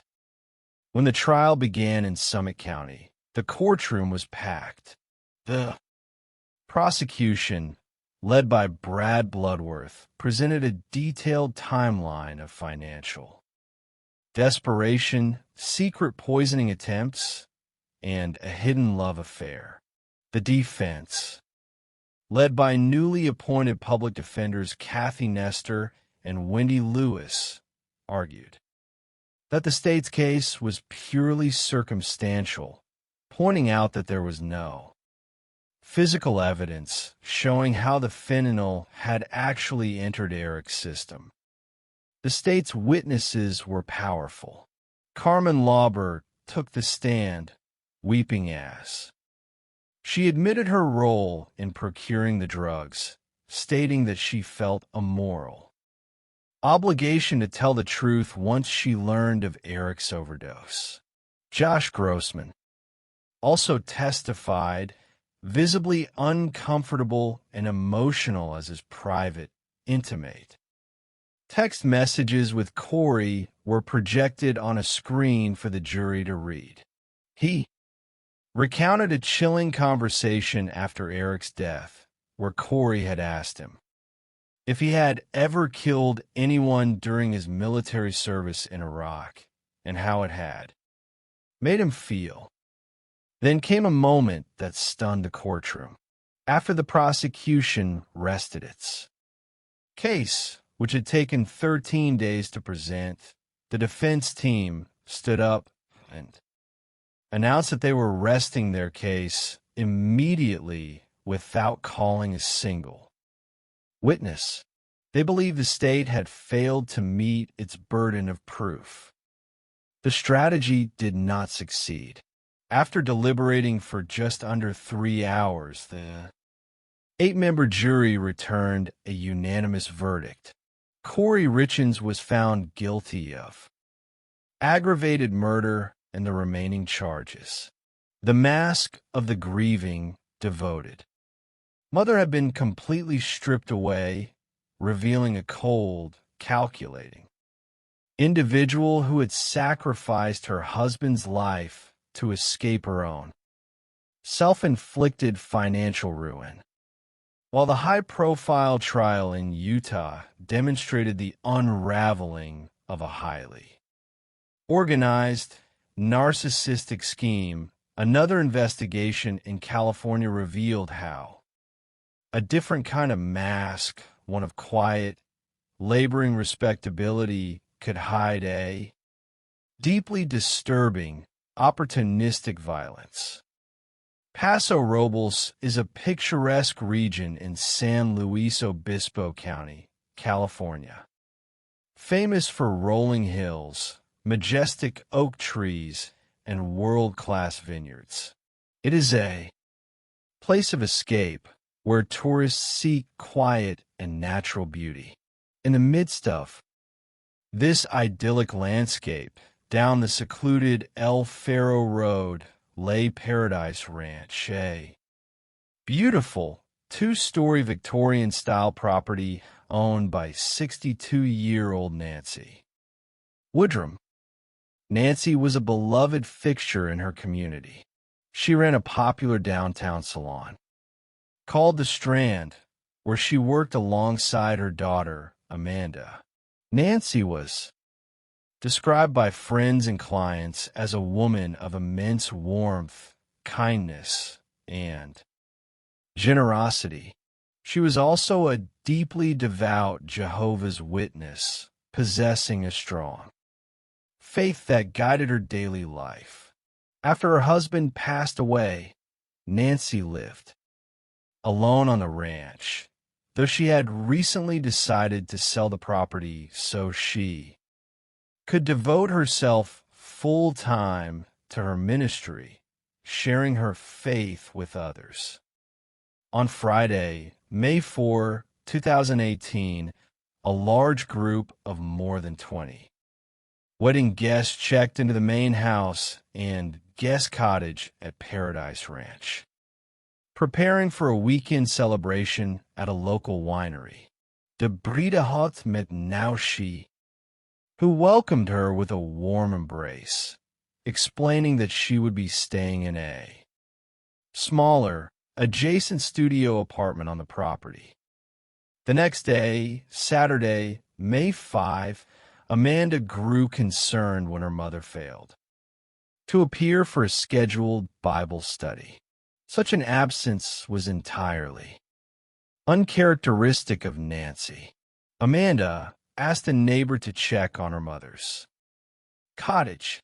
The neighbor arrived to find the front door wide open, the television blaring, and no sign of Nancy. When Amanda arrived at the cottage, she was met with a scene that filled her with instant panic. Nancy's purse, keys, cellular phone, and vehicles were all present on the property. However, the bedding from her bed was missing. Upon closer inspection, Amanda noticed large, dark stains on the carpet and what appeared to be blood spatter on the walls and headboard. She immediately dialed 911. Reserve Detective Clinton Cole and Senior Deputy Degnant of the San Luis Obispo County Sheriff's Office were dispatched to the scene. Walking into the cottage, Detective Cole immediately recognized the hallmarks of a violent crime. The presence of significant blood spatter, the missing bedding, and the fact that Nancy had left behind all her personal belongings suggested she had been taken against her will. The situation was exceptionally complex. The presence of more than 20 wedding guests on the property created an immediate, overwhelming pool of potential suspects. Investigators had to secure the area, transforming a celebratory wedding venue into a taped-off crime scene, complete with search dogs and helicopters. That evening, a critical discovery was made several miles away on La Ponza Road. An officer with the California Highway Patrol located a bundle of bedding, a pillow, and several items of clothing discarded on the side of the road. When investigators examined the items, they found significant blood staining. Amanda confirmed that the clothing and the patterned gingham sheets belonged to her mother. It was now clear that Nancy had been severely injured and transported away from her home. Detectives began the arduous task of interviewing every individual on the property. Suspicion initially fell on one wedding guest who had not attended the rehearsal dinner the night before and who initially appeared uncooperative with. Law enforcement, investigators traveled to his residence in Northern California to conduct a detailed interview and obtain a genetic sample. However, his wife was able to provide photographs showing he had indeed attended the dinner, and his genetic profile did not match the evidence, clearing him of any involvement. The search for Nancy expanded into the rugged foothills and dry riverbeds surrounding the property. Search and rescue teams, tracking dogs, and helicopters combed the area, but found no trace of her. Meanwhile, detectives turned their attention to the various contractors who had been working on the ranch to prepare it for sale. One contractor, Sean Bloom, had been involved in a highly contentious financial dispute with Nancy after being fired from a renovation project. He had sent angry text messages threatening legal action.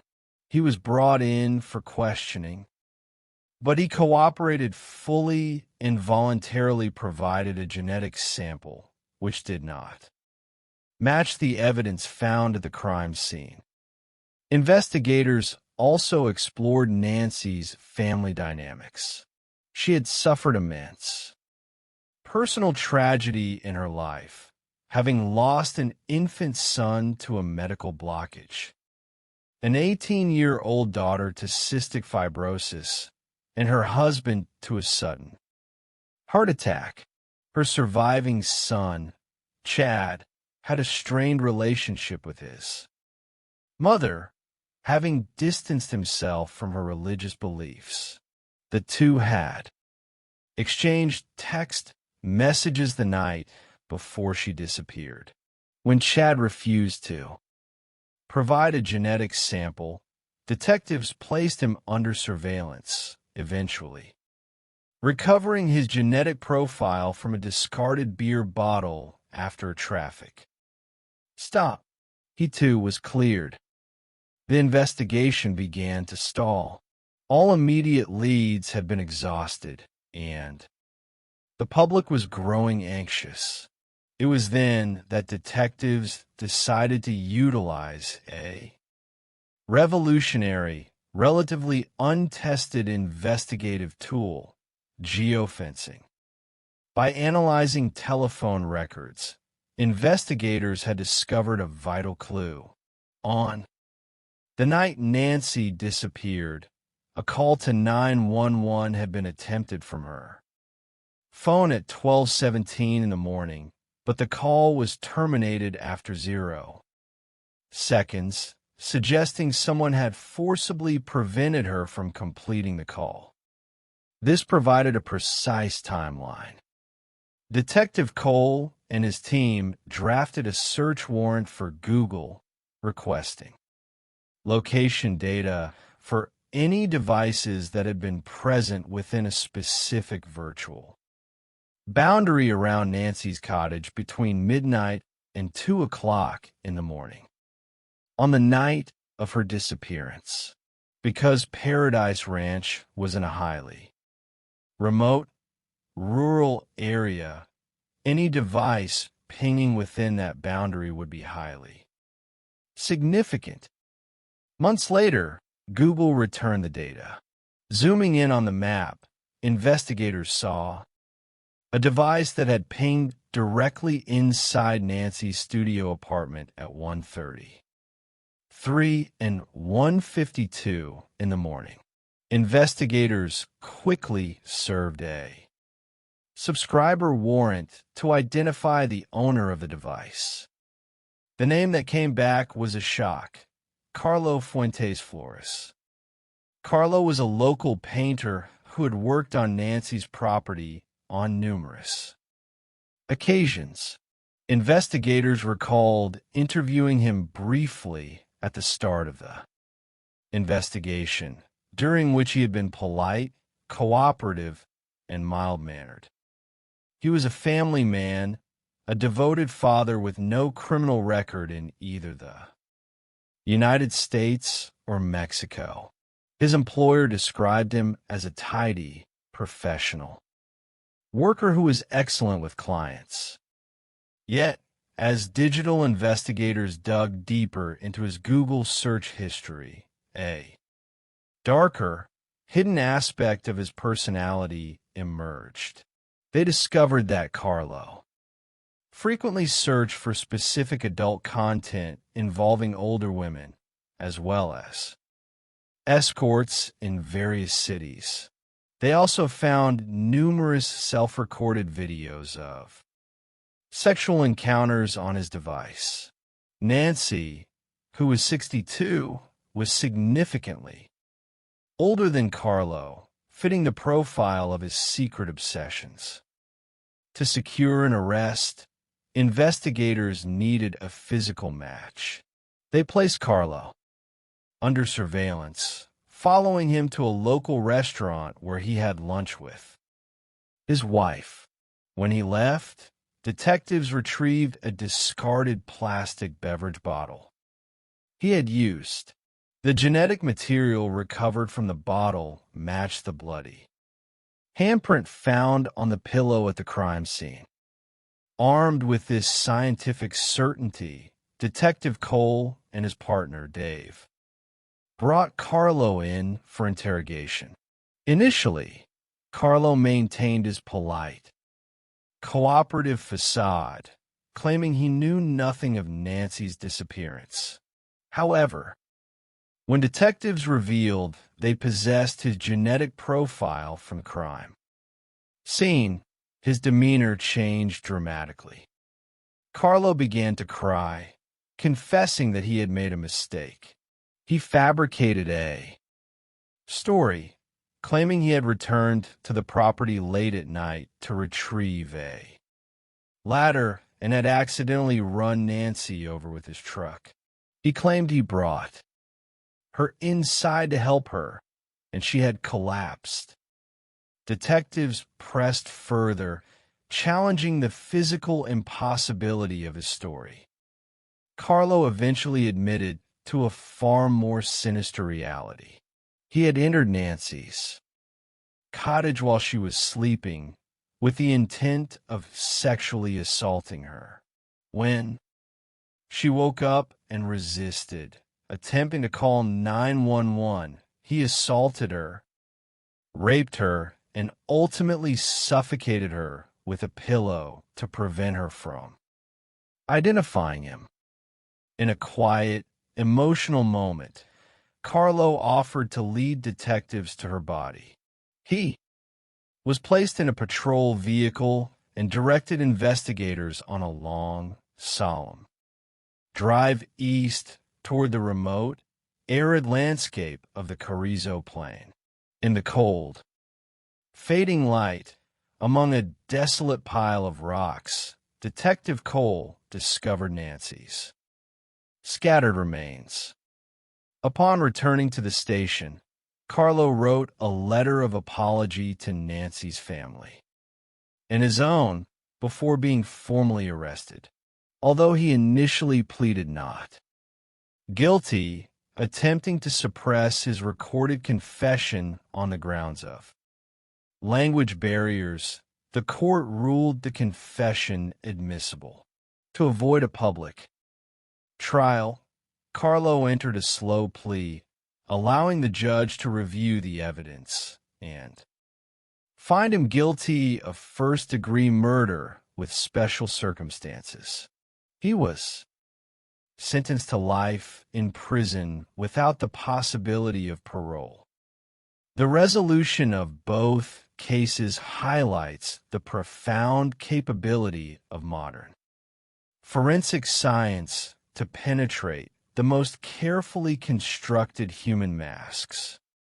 Whether dealing with the highly calculated financial machinations of an educated property developer like Corey Richens or the dark, opportunistic impulses of a quiet laborer like Carlo Fuentes Flores, the truth eventually surfaced through the silent, objective testimony of science. Corey Richins believed she could write her own ending, utilizing a children's book in a public campaign of grief to shield herself from the consequences of a cold, calculated murder. Yet her digital searches, financial forgery, and a molecular reality of the fentanyl she procured stood as irrefutable evidence of her guilt. She remains in custody, having lost her wealth, her freedom, and the children she claimed to cherish. Carlo Fuentes Flores maintained a respect of his community and employers, presenting himself as a gentle, hard-working father. Yet his passive location, data, and the microscopic cells left behind in a bloody handprint on a victim's pillow spoke louder than any false reputation he will spend the remainder of his life behind bars, a consequence of a single night of horrific violence. For the families left behind, the path to healing is long and painful. Eric Richins is remembered not for the tragedy of his death, but as a loving, robust father who worked tirelessly to provide for his 3 sons, who are now safe in the care of his family. Nancy Woodrum is remembered not as a victim in a remote valley, but as a vibrant, generous woman of faith whose passion for life, family, and her beloved horse, Montana, lives on through her daughter and grandchildren. In the end, these cases stand as a testament to the quiet, persistent pursuit of justice by law enforcement officers who work tirelessly to ensure that the voices of the lost are heard and that the truth ultimately triumphs over deception. The human mind possesses a remarkable capacity for compartmentalization, allowing some individuals to wear a mask of absolute normalcy while harboring dark impulses. To those looking from the outside, communities like Paso Robles, California, and Summit County, Utah, represent the pinnacle of peace and natural beauty. One is a scenic landscape of oak trees and vineyards nestled between San Francisco and Los Angeles, while the other is a breathtaking mountain enclave near Park City, where snow-capped peaks and quiet valleys suggest a safe haven from the turbulence of the modern world. Yet in both of these idyllic settings, human tragedies unfolded that forced investigators to look beneath the surface of seemingly ordinary lives. These cases serve as profound studies in criminal psychology, illustrating how greed, hidden desires, and the illusion of control can drive individuals to commit terrible acts, and how the quiet, methodical work of dedicated law enforcement officers ultimately brings the truth to light. In the rolling foothills of Paso Robles, the land is defined by its history and its beauty. Known historically as El Paso de Robles, or the Pass of the Oaks, the region is a tapestry of vineyards, ranch lands, and quiet country roads. Down El Faro Road sat a secluded ranch-style property known as Paradise Ranch. It was a place designed to evoke peace, named by its owner, 62-year-old Nancy Woodrum, as a reflection of her deeply held religious beliefs. Nancy was a devout Jehovah's Witness who found solace in the quiet landscapes in her. Beloved horses. She was a woman who had known immense personal tragedy, yet she carried herself with a grace and generosity that endeared her to everyone she met. To understand the impact of Nancy's sudden disappearance, one must understand the depth of her roots in the Paso Robles community. For years, she operated a popular salon downtown called the Strand. She was a highly skilled cosmetologist, a talent she discovered in her youth in the San Fernando Valley. By the age of 18, she had obtained her license and was styling the hair of prominent figures in Woodland Hills, including the wife of Neil Diamond and the musician Kenny Rogers. By the age of 21, her success allowed her to buy her own home and drive a classic Corvette. When she and her husband, Robert, moved to the Central Coast in 1991, they brought their 3 children to raise them in a more peaceful environment. However, the family was soon tested by a series of devastating losses. Nancy gave birth to a son, Christopher Michael, who lived for only 10 days due to a blockage in his intestines. Years later, her daughter Amy passed away shortly before her 18th birthday after a long battle with cystic fibrosis. The grief was profound, yet Nancy and Robert leaned into their faith in their community to survive. Then, suddenly and unexpectedly, Robert suffered a fatal heart attack and collapsed right in front of Nancy as he was getting into her car. Despite these overwhelming losses, Nancy refused to let bitterness take root in her heart. She became a pillar of strength for her surviving children, Amanda and Chad. She poured her energy into her faith, her animals, and her property. In 2006, Robert and Nancy had purchased the land on El Faro Road. It was a fixer-upper, and Robert, a contractor, worked tirelessly alongside Nancy to remodel it into a stunning 2-story Victorian home with wraparound porches and a majestic willow tree. Eventually, Nancy decided to utilize the main house as a vacation rental while she lived in a quiet, adjacent guest cottage. She called it Paradise Ranch, holding on to the biblical hope of a future paradise, where she would be reunited with the loved ones she had lost. On Friday, May 4th, 2018, a wedding party consisting of over 20 guests checked into Paradise Ranch.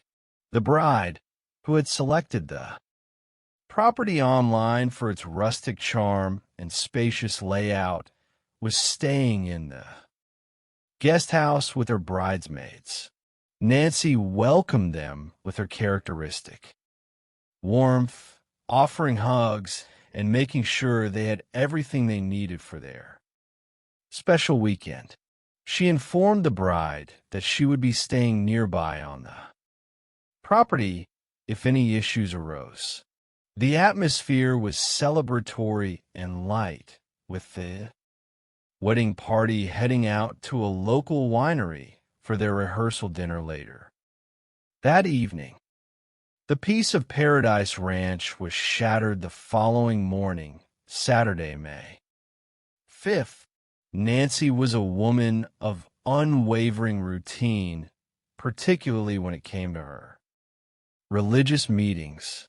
When she failed to show up for a scheduled Bible study, her Friends immediately recognized that something was wrong.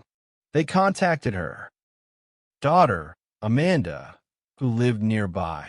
Amanda, sharing the sudden sense of unease, asked a neighbor to walk over to Nancy's cottage to check on her. The neighbor's report was chilling. The front door to the cottage was wide open. The television was blaring, and there was no sign of Nancy. Amanda rushed to the property, her heart pounding with a growing sense of dread. As she approached her mother's cottage, she saw that Nancy's vehicles were still parked outside. Inside, the scene was frozen in time. Her purse, her car keys, her cellular phone, and her tablet computer were all resting on a bench, untouched. But as Amanda looked closer, she noticed signs of a struggle. There was a dark stain on the carpet, and the sheets and bedding from her mother's bed were entirely missing. On the walls, she saw what appeared to be blood spatter. Frantic, Amanda called 911, her voice trembling as she reported her mother missing. First responding deputies arrived quickly, recognizing immediately that this was not a simple missing person case. They cordoned off the property, transforming the quiet vacation rental into an active crime scene. Senior Deputy Clinton Cole of the San Luis Obispo County Sheriff's Office was at home enjoying a quiet Saturday morning when his sergeant called, asking if he was available to assist with a highly suspicious missing persons case on El Faro Road. Cole, an experienced investigator, agreed and headed toward the property. Upon his arrival, the scale of the challenge became apparent.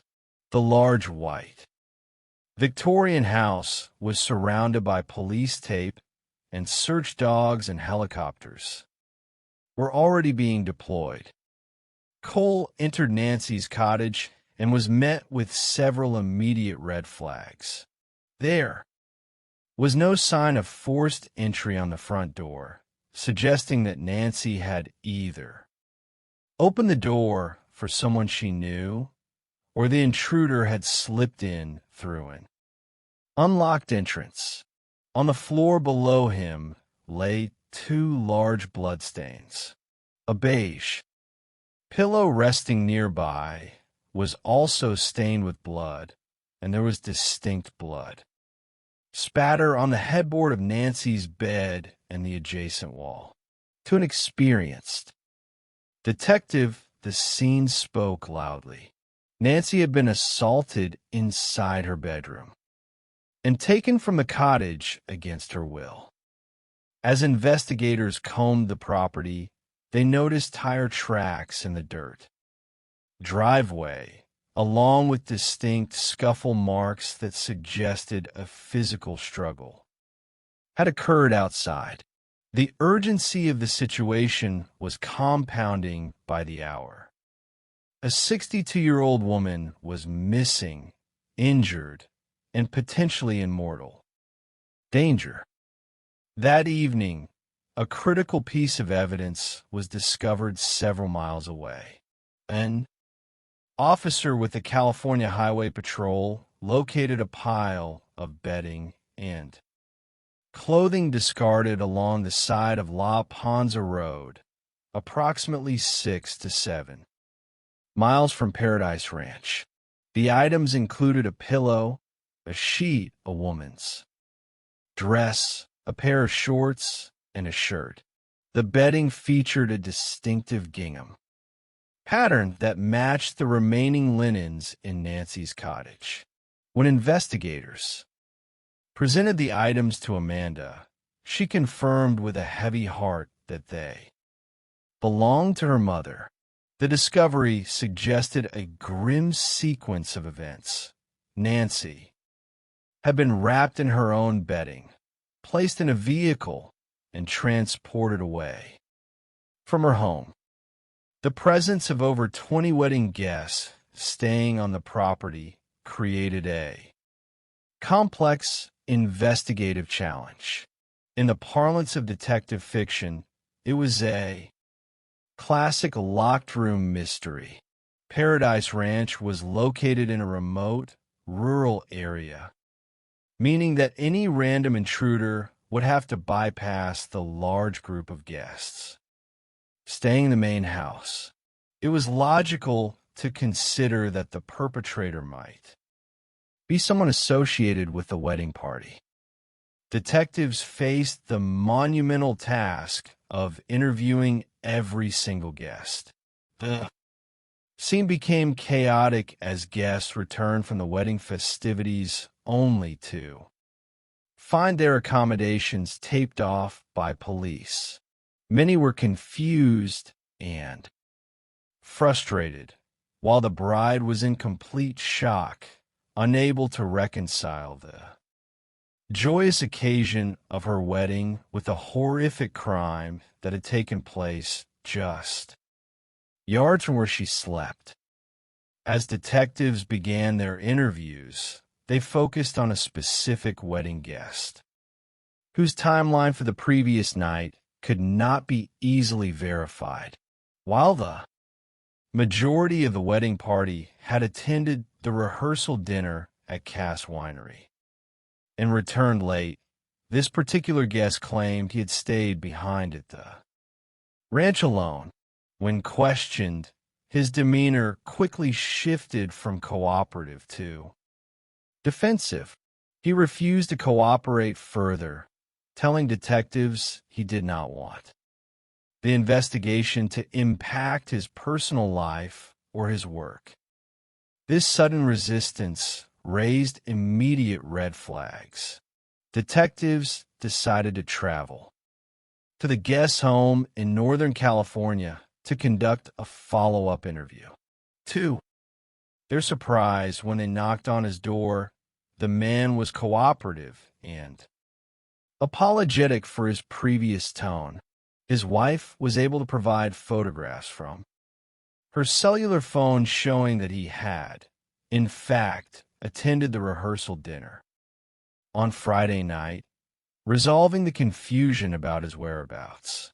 To ensure there were no lingering doubts, the guest voluntarily provided a sample of his deoxyribonucleic acid, which eventually cleared him of any involvement. With the wedding party ruled out, investigators turned their attention to other individuals who had access to the property. Because Nancy was preparing to sell Paradise Ranch to focus full-time on her faith and missionary work, she had hired several independent contractors to perform repairs and renovations. Plumbers, painters, and carpenters had been coming and going from the property for weeks. Among the items left in Nancy's cottage was her tablet case, which was surrounded by pamphlets and handwritten notes. One of the notes contained the name of a painter, Carlo Fuentes Flores, along with his phone number. Detective Cole called Carlo, who was polite and cooperative.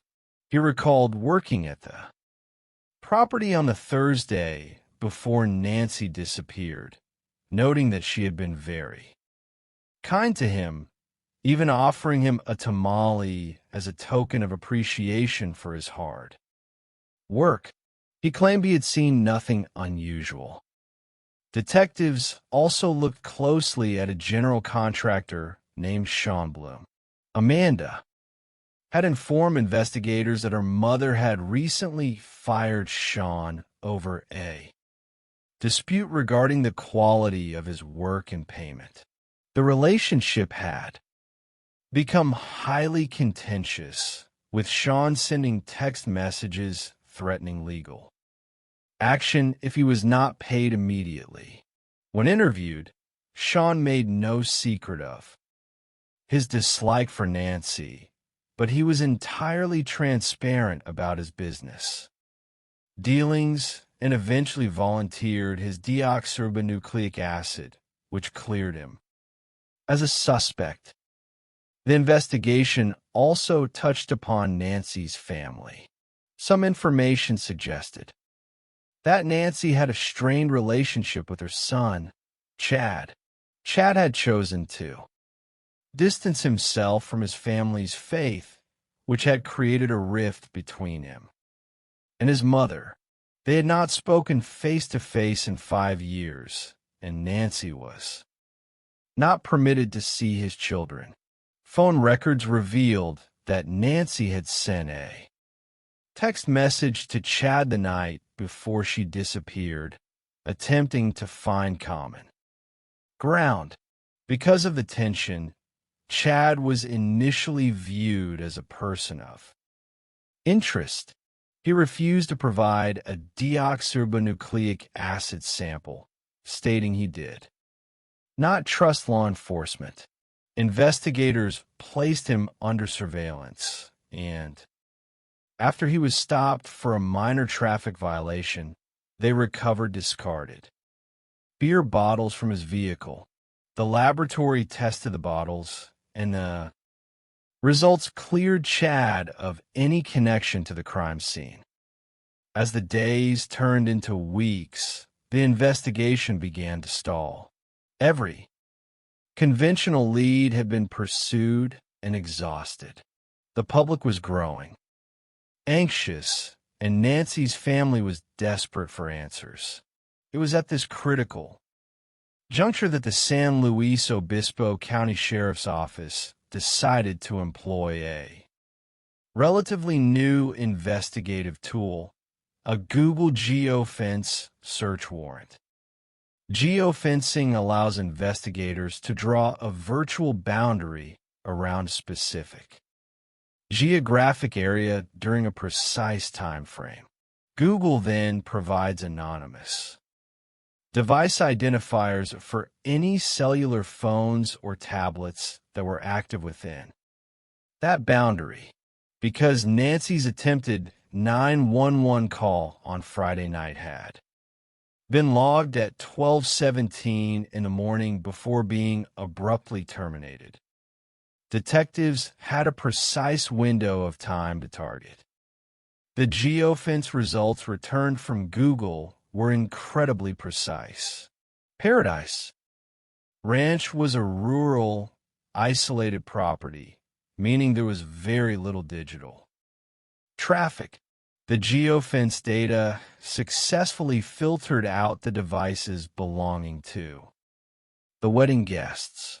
But inside Nancy's studio, the data revealed a single device that had pinged at 1:33 and 1:52 in the morning, right during the hours Nancy was believed to have been abducted. Google provided the unique device identifier, which is as distinct as a physical fingerprint.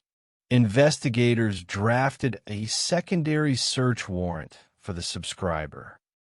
Information associated with that device. In November, several months after Nancy's disappearance, the results arrived. The device belonged to Carlo Fuentes, florist. The revelation was a profound shock to the detectives. Carlo was the polite, mild-mannered painter who had worked on Nancy's deck. He was a married father who had lived a quiet, seemingly industrious life in the United States after moving from Mexico. He had worked for local contractors for 2 years, earning a reputation as a professional, courteous craftsman who was well-liked by clients. He had no criminal record in either the United States or Mexico. To build an airtight case, investigators needed more than just a digital footprint. They needed to understand the psychology of the man they were dealing with, and they needed his physical deoxyribonucleic acid.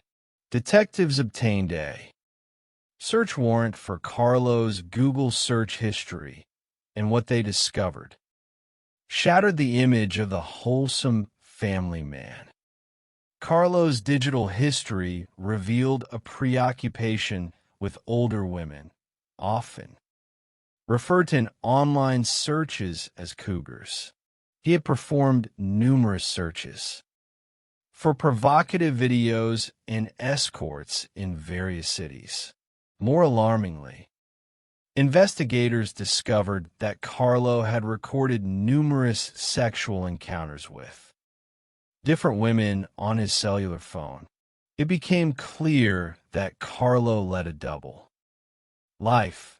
By day, he was a polite and professional painter. By night, he engaged in risky, secretive behavior driven by deep-seated impulses. Detectives placed Carlo under surveillance, utilizing their special operations unit to monitor his movements without his knowledge. They followed him to a local restaurant where he had lunch with his wife. When they departed, they left a plastic soda bottle on the table because the bottle was left in a public place. Detectives were legally permitted to retrieve it without a warrant. They secured the bottle and sent it to the forensic laboratory.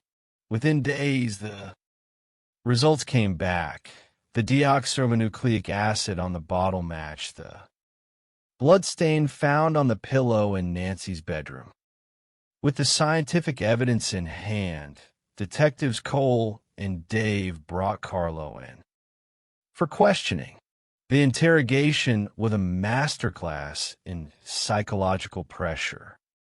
The detectives initially kept their tone conversational, asking Carlo about his work at Paradise Ranch and ensuring he placed himself on the property.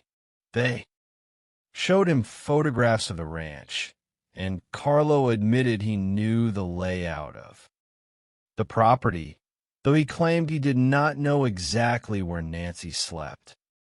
As the interview progressed, Detective Cole asked Carlo directly if he had any involvement in Nancy's disappearance.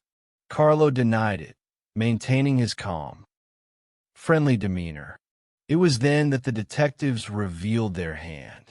They informed Carlo that they had conducted a thorough investigation, that they had recovered his deoxyribonucleic acid from the crime scene, and that they knew he had returned to the ranch on the night Nancy vanished. At that moment, the psychological shift was visible. Carlo's confident posture collapsed, and his breathing became heavy. Realizing that his denials were useless, he looked at the detectives and said he wanted to be honest. However, his initial confession was an attempt to minimize his culpability, a common psychological defense mechanism among offenders who are suddenly confronted with their crimes. He claimed that he had returned to the ranch late at night to retrieve a ladder for an upcoming job. As he was backing his truck up, he claimed he accidentally ran over Nancy, who had walked out behind him. He insisted that he carried her inside her cottage to help her, where she ultimately collapsed. The detectives did not accept this story. They pointed out the inconsistencies, prompting Carlo to slowly reveal the darker truth. He admitted that his actions were not accidental. He confessed that he had consumed a significant amount of alcohol that night, which had lowered his inhibitions and fueled his impulses. He had gone to Nancy's home with the intention of forcing himself upon her, falsely believing that her previous kindness and the tamale she had given him were signs of romantic interest. He admitted to assaulting Nancy, raping her, and then suffocating her with A. Pillow to prevent her from identifying him. When asked where Nancy's body was, Carlo offered to lead the detectives to her remains. The journey took detectives and Carlo deep into the Carrizo Plain, a remote and arid region on the border of Kern County. For over an hour, they drove through the desolate landscape. Carlo's demeanor was quiet and subdued occasionally, expressing remorse for his actions. Because of the vastness of the territory, there was a fear that he would not be able to locate the exact spot. He stopped at several different locations, walking in circles as the detectives watched, with growing anxiety. Finally, at one location, Detective Cole spotted a pile of rocks that looked entirely out of place in the natural landscape. He pointed them out to Carlo, who fell to his knees and began to cry, confirming that was the location. Investigators recovered Nancy's skeletal remains, which had been partially scattered by wildlife. It was a somber moment for the detectives, who were filled with a mixture of sadness for Nancy's family and anger at the callousness with which her body had been discarded in the wilderness. In January of 2022, rather than facing a public trial, Carlo Fuentes Flores entered a slow plea. He was found guilty of first-degree murder, with the special circumstance of murder committed during a rape. He was sentenced to life in prison without the possibility of parole. Although the family would never truly have closure, the quiet, persistent work of law enforcement ensured that Nancy's killer would spend the rest of his life behind bars, and her family could finally lay her to rest with the dignity she deserved. While the Central Coast of California was coming to terms with the resolution of Nancy Woodrum's case, another complex psychological drama was unfolding in the mountain communities of Summit County, Utah.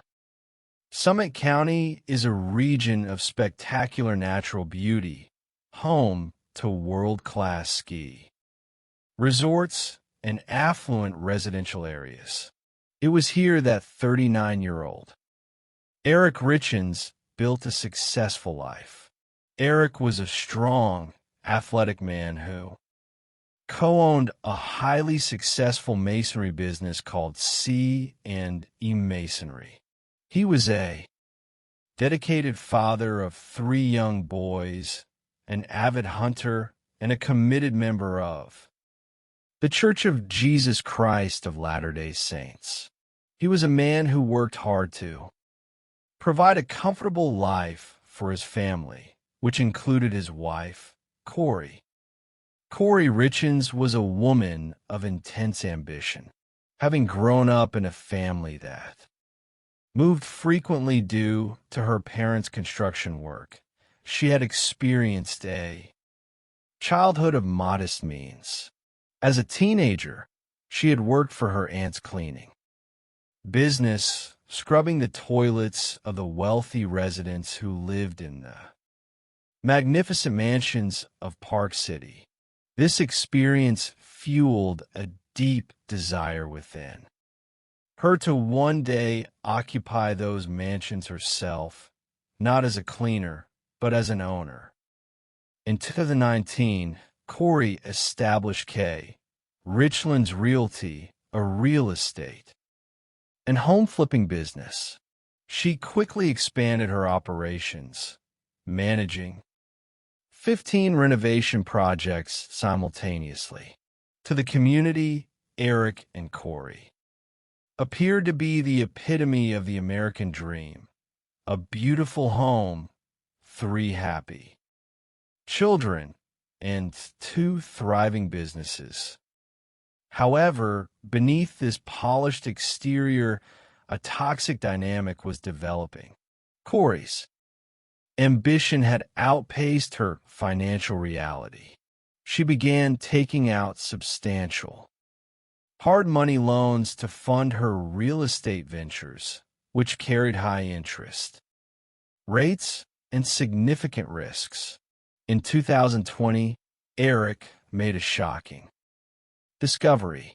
Corey had secretly forged his signature to secure a $250,000 line of credit against their family home, which Eric owned solely.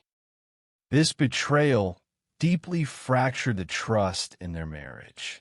Eric consulted with a divorce attorney and privately took steps to protect his assets and his children.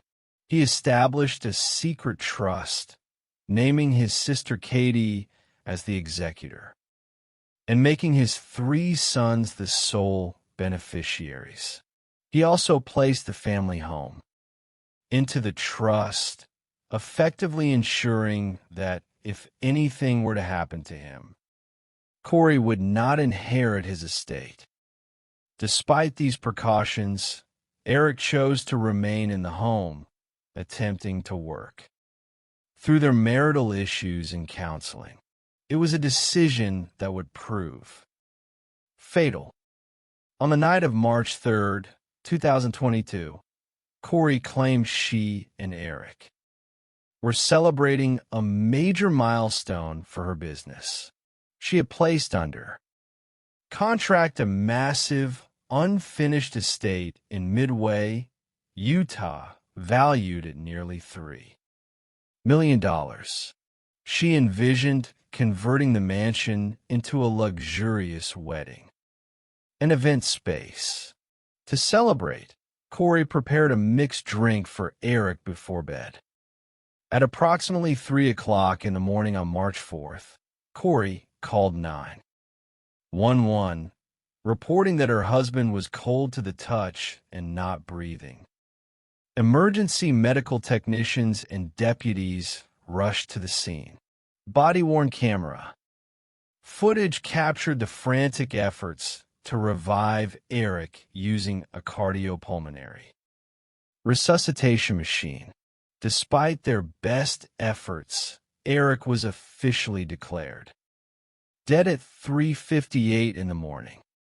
The responding paramedic noted a surprising amount of blood coming from Eric's mouth during chest compressions, leading to an initial hypothesis that he may have suffered a brain aneurysm. To his family and friends, the sudden death of a healthy, active 39-year-old man was incomprehensible. The morning after Eric's death, the fragile peace between the families shattered. A locksmith arrived at the home to access Eric's safe, where Corey believed his will was kept. Eric's sister Amy arrived and immediately intervened, leading to a heated physical altercation.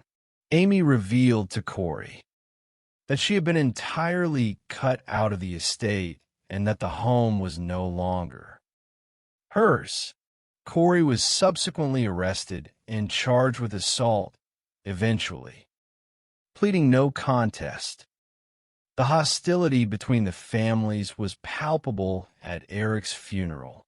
The service was characterized by an uncomfortable divide, with Corey and her supporters standing on one side of the chapel and Eric's family on the other. Within weeks of the funeral, Eric's clothes had been removed from the home, and Corey was no longer wearing her wedding ring. Seeking a way to navigate her grief and perhaps control the narrative, Corey decided to write a children's book. She hired a ghostwriter and a self-published book titled Are You With Me? The book was designed to help children cope with the loss of a parent, featuring a young boy wondering if his deceased father was still present in his life, followed by reassurance from the father's perspective. In March of 2023, Corey embarked on a public relations campaign, appearing on local television programs to promote the book and sharing her experience as a grieving widow. To the viewers, she appeared to be a courageous mother doing her best to guide her 3 young boys through an unimaginable tragedy. However, the image began to unravel when local media outlets received anonymous emails alleging that Corey was responsible for her husband's death. Behind the scenes, the medical examiner's toxicology report had returned with a devastating finding. Eric Richins had not died of an aneurysm. His cause of death was determined to be acute fentanyl toxicity.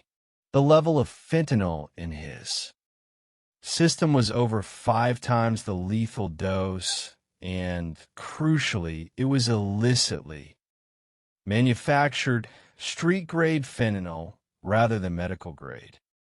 The autopsy transformed a tragic death into an active homicide investigation. The Summit County Sheriff's Office, under the direction of a new lead detective, Jeff O'Driscoll, began a meticulous review of Corey's life and finances. Eric's family had immediately shared their suspicions with law enforcement. They revealed that Eric had long harbored fears that Corey was attempting to poison him. In 2019, during a trip to Greece, Eric had become violently ill after drinking a beverage Corey had handed him, prompting him to call his sister Katie and express his fears. More recently, on Valentine's Day of 2022, Corey had purchased a breakfast sandwich for Eric from a local bagel shop. After taking a single bite, Eric suffered a severe reaction, requiring him to use his son's epinephrine auto-injector and take antihistamines before falling into a deep sleep. He texted a friend afterward, stating that he believed his wife had tried to poison him. As investigators examined Corey's financial records, they discovered a motive of staggering proportions. Far from being a successful entrepreneur, Corey was facing financial ruin. She was millions of dollars in debt. Her hard money loans were coming due, and she had recently lost the Midway mansion to foreclosure. Her desperation had even impacted her closest relationships. She had convinced her best friend, Chelsea Barney, to provide $45,000 as a down payment for a home, promising to secure the loan and transfer the deed. Instead, Corey pocketed the money, failed to file the deed properly, and the home was eventually foreclosed upon, leaving Chelsea and her family evicted and financially devastated. To connect Corey to the lethal dose of fentanyl, investigators turned to her phone records. They discovered that Corey was in constant communication with a woman named Carmen Lauber, who had worked as a cleaner for Corey's properties. Carmen had a significant criminal history involving narcotics. Detective O'Driscoll conducted a search of Carmen's trash, recovering drug paraphernalia, which provided probable cause to search her residence. Inside Carmen's home, detectives made a chilling discovery. Taped to a mirror was a copy of Eric Richins' obituary. Confronted with the evidence and facing substantial prison time for narcotics and firearms possession, Carmen agreed to cooperate with the prosecution. She revealed that Corey had asked her to procure strong pain medication for a client with a back injury. Carmen admitted to purchasing fentanyl pills from a local dealer, Robert Crozier, and delivering them to Corey on 2 separate occasions. Carmen noted that after the first delivery, Corey had requested stronger pills, stating they were not potent enough. The timing of these transactions aligned perfectly with the key events in the case. The first purchase occurred just days before Eric's severe illness on Valentine's Day, and the second purchase occurred on February 26th, 1 week before Eric's fatal overdose. On May 8th, 2023, Corey Richens was arrested and charged with aggravated murder and multiple counts of possession of controlled substances with intent to distribute. While housed in the Summit County Jail, Corey's behavior continued to draw the attention of authorities. During a routine search of her cell, deputies discovered a handwritten 4-page letter hidden in her belongings. The letter, which began with the phrase, "Walk the dog," was addressed to her mother, Lisa Darden. In the letter, Corey instructed her mother to contact her brother, Ronnie, and direct him to provide false testimony to the court. She instructed him to testify that Eric had admitted to obtaining pain medication and fentanyl from ranch hands in Mexico in an attempt to provide an alternative explanation for how the drug entered his system. Prosecutors quickly identified this as clear evidence of witness tampering, further establishing a consciousness of guilt. In March of 2024, prosecutors amended the charges to include attempted murder, specifically related to the Valentine's Day bagel incident.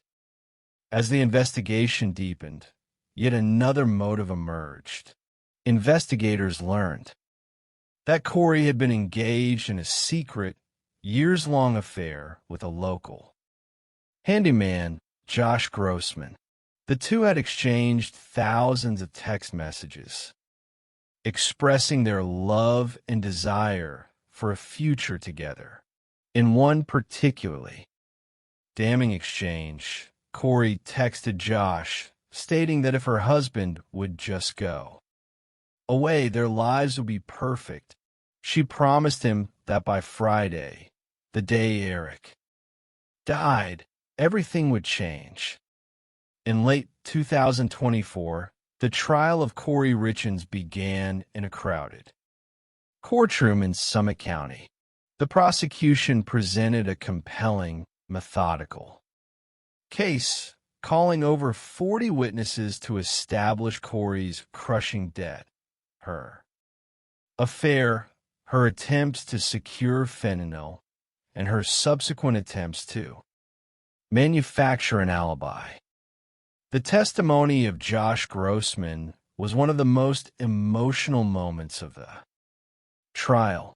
Slouched in the witness stand and occasionally breaking into tears, he confirmed their affair and the depth of his feelings for Corey. He recounted a chilling conversation they had in her car shortly after Eric's death, where Corey asked him if he had ever killed anyone during his military service in Iraq and how it had made him feel. When the prosecution rested after 13 days of testimony, the courtroom prepared for the defense to present its case. In a stunning legal maneuver, Corey's defense attorneys stood up and announced that the defense was resting its case immediately without calling a single witness. They believed that the prosecution had failed to establish a direct forensic link showing exactly how the fentanyl was administered to Eric, choosing to rely on their cross-examinations of the state's witnesses. The strategy did not succeed. After deliberating for less than 3 hours, the jury returned with a unanimous verdict, guilty on all counts, including aggravated murder. Outside the courthouse, Eric's family embraced, shed tears of relief, and expressed their gratitude that justice had finally been served. For 3 young boys, the tragedy was absolute. They had lost their father to a senseless act of greed, and their mother's parental rights were terminated, leaving them to be raised by their aunt. These 2 cases, though occurring in different states and under different circumstances, share profound psychological parallels. Both Carlo Fuentes Flores and Corey Richens operated under the cognitive distortion that they could commit a terrible crime and simply return to their normal lives. Carlo believed his polite demeanor and lack of a criminal record would shield him from suspicion, failing to realize that his digital footprint and physical deoxyribonucleic acid would speak for the victim when she no longer could. Corey believed her intelligence, her charm, and her creative writing could allow her to construct a narrative of a grieving widow, ignoring the trail of financial devastation, illicit transactions, and digital confessions she left in her wake. In both instances, the mask of sanity was ultimately removed by the methodical, scientific, and relentless efforts of law enforcement. The cases serve as a powerful reminder of the resilience of truth and the quiet, enduring strength of the communities and families who refuse to let the memories of their loved ones be forgotten. Nancy Woodrum's memory lives on through her daughter Amanda and the quiet beauty of the horses she loved, while Eric Richens is remembered by his sisters and his 3 young boys as a devoted father who loved his family. Above all else, to understand the complexities of criminal behavior, one must first recognize that the most profound deceptions often occur in places of absolute serenity. It is a common human desire to believe that danger is loud, obvious, and foreign. We comfort ourselves with the notion that the wilderness or the crowded city streets are where threats reside, while the quiet ranches and cozy mountain homes remain sacrosanct. Yet, as criminal psychology teaches us, the human mind is capable of harboring deep, unexamined darkness behind masks of extraordinary normalcy. In this exploration, we examine 2 distinct, yet psychologically parallel cases of unexpected tragedy that shattered peaceful communities in California and Utah. Both cases demonstrate how the careful application of modern forensic science, digital tracking, and behavioral analysis can dismantle the most calculated facades of innocence. Let's first journey to the rolling hills of Paso Robles, California. The name itself, El Paso de Robles, translates beautifully to the Pass of the Oaks. It is a landscape defined by majestic oak trees, golden grasslands, grazing cattle, and the lush, orderly rows of vineyards. For many, it is a fairy tale retreat, nestled halfway between San Francisco and Los Angeles.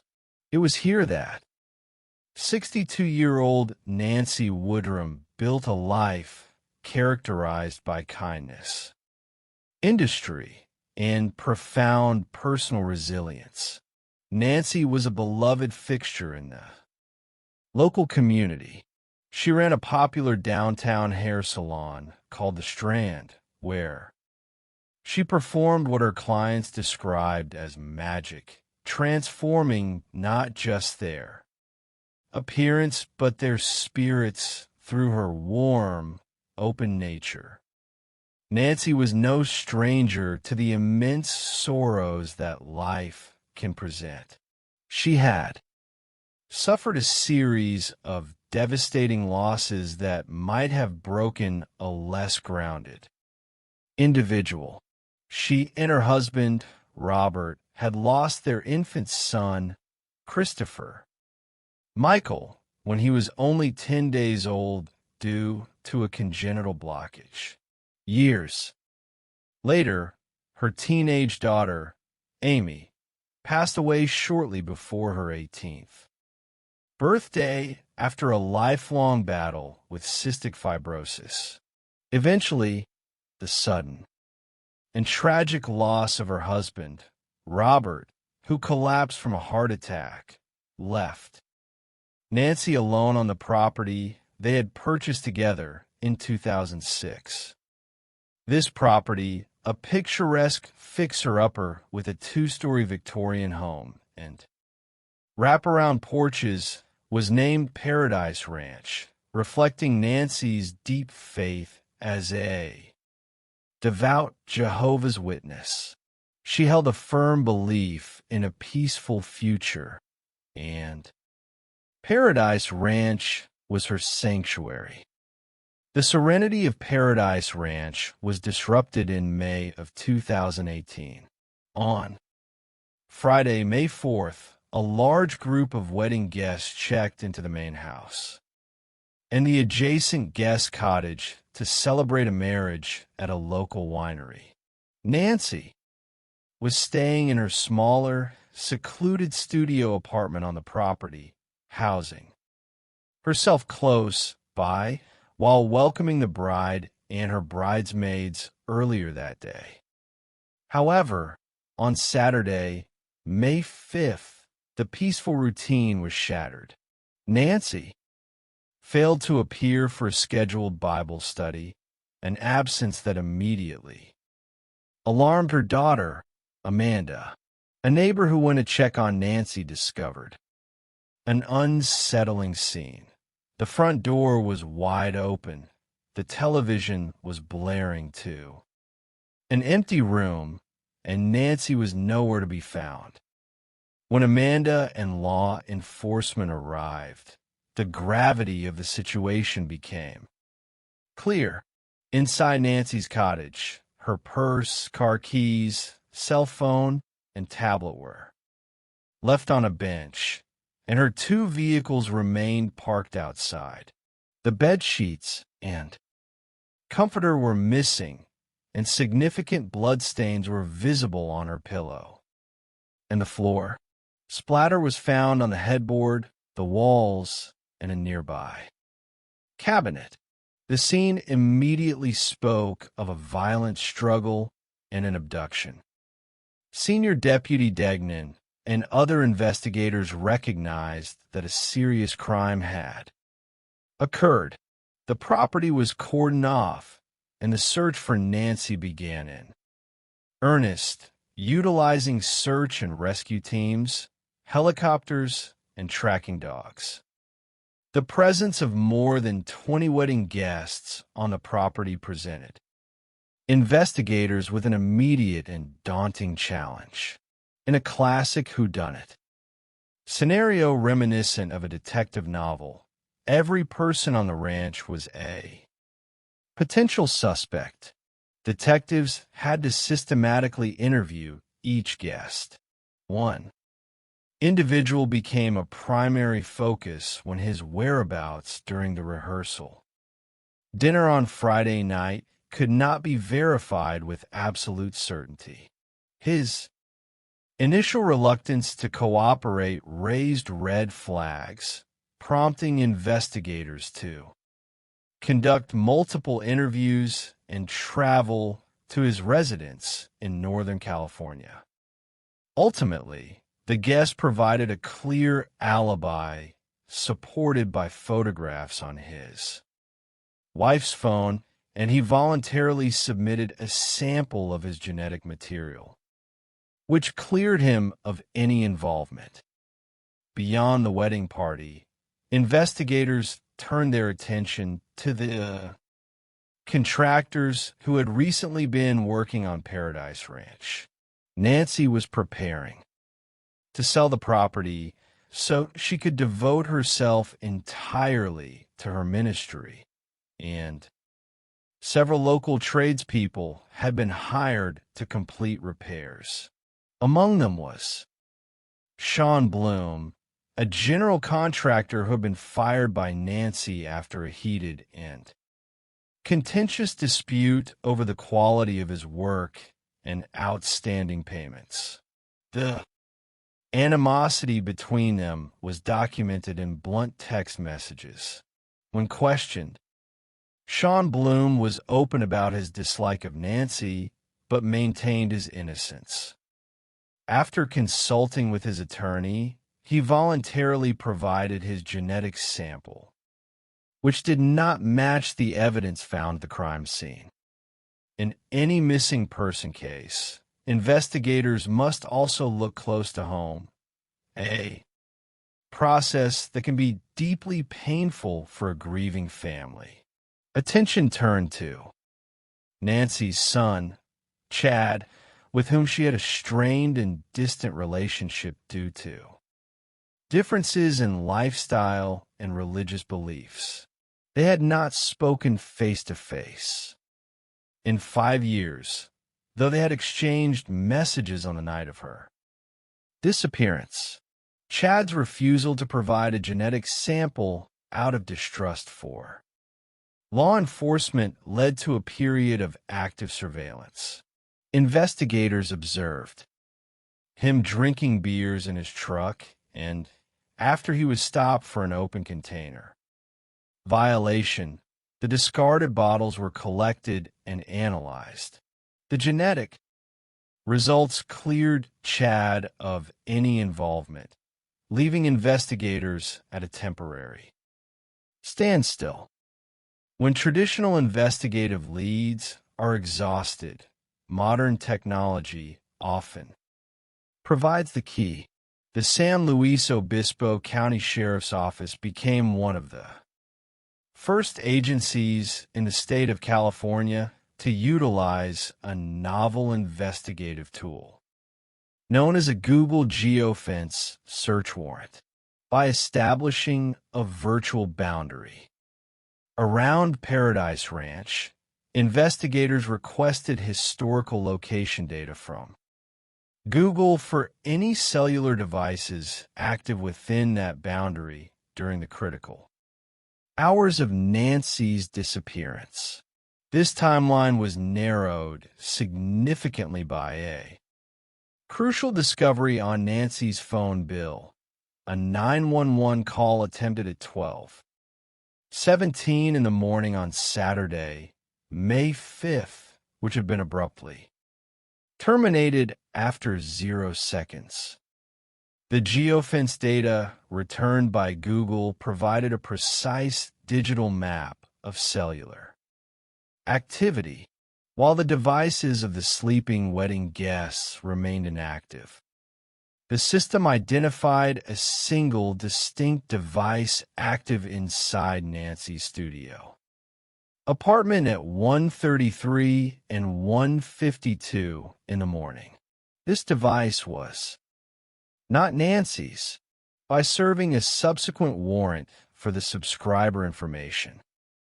Associated with the device's unique identifier, investigators received a name. They recognized Carlo Fuentes Flores. Carlo Fuentes Flores was a local painter who had worked on Nancy's property on multiple occasions during his initial interview conducted before the geofence. Data was obtained. He had been exceptionally cooperative and friendly. He spoke of Nancy with kindness, recalling how she had praised his hard work and even gifted him a tamale. To his employer and clients, Carlo was known as a polite, professional, and dedicated family man who spoke often of his young daughter. He had no criminal record in either the United States or Mexico, presenting an image of quiet respectability. However, a deep digital forensic analysis of Carlo's cellular device revealed a starkly different reality. Behind the mask of the courteous painter lay a secretive and troubling double life. His search history was filled with inquiries for specific adult content involving older women, as well as searches for local escort services. Most disturbingly, investigators discovered numerous self-recorded videos of sexual encounters with various women detailing a highly compartmentalized existence driven by hidden compulsions. The gentle, polite craftsman by day became a predatory individual by night, fueled by alcohol and uninhibited desires. Equipped with the geofence data and a psychological profile of their suspect, investigators initiated surveillance on Carlo. They followed him to a local restaurant where he dined with his wife. After he departed, detectives collected a discarded plastic bottle he had used, allowing the crime laboratory to extract his genetic profile. The result was a definitive match to a bloody handprint discovered on a pillow inside Nancy's cottage, a pillow investigators believed had been used as a weapon during the assault. Carlo was brought to the North Station in Templeton for questioning. The interrogation, conducted by Detective Clinton Cole and his partner, was a study in patience and tactical pressure. Investigators began by establishing his familiarity with the property, letting him confirm his knowledge of the layout of Paradise Ranch. When confronted with the reality of the genetic evidence, Carlo's demeanor shifted visibly. Recognizing that his deception had failed, he began to weep and confess to the crime, though he initially attempted to minimize his actions by claiming it was an accidental vehicular collision. He claimed he had returned to the ranch to retrieve a ladder accidentally struck.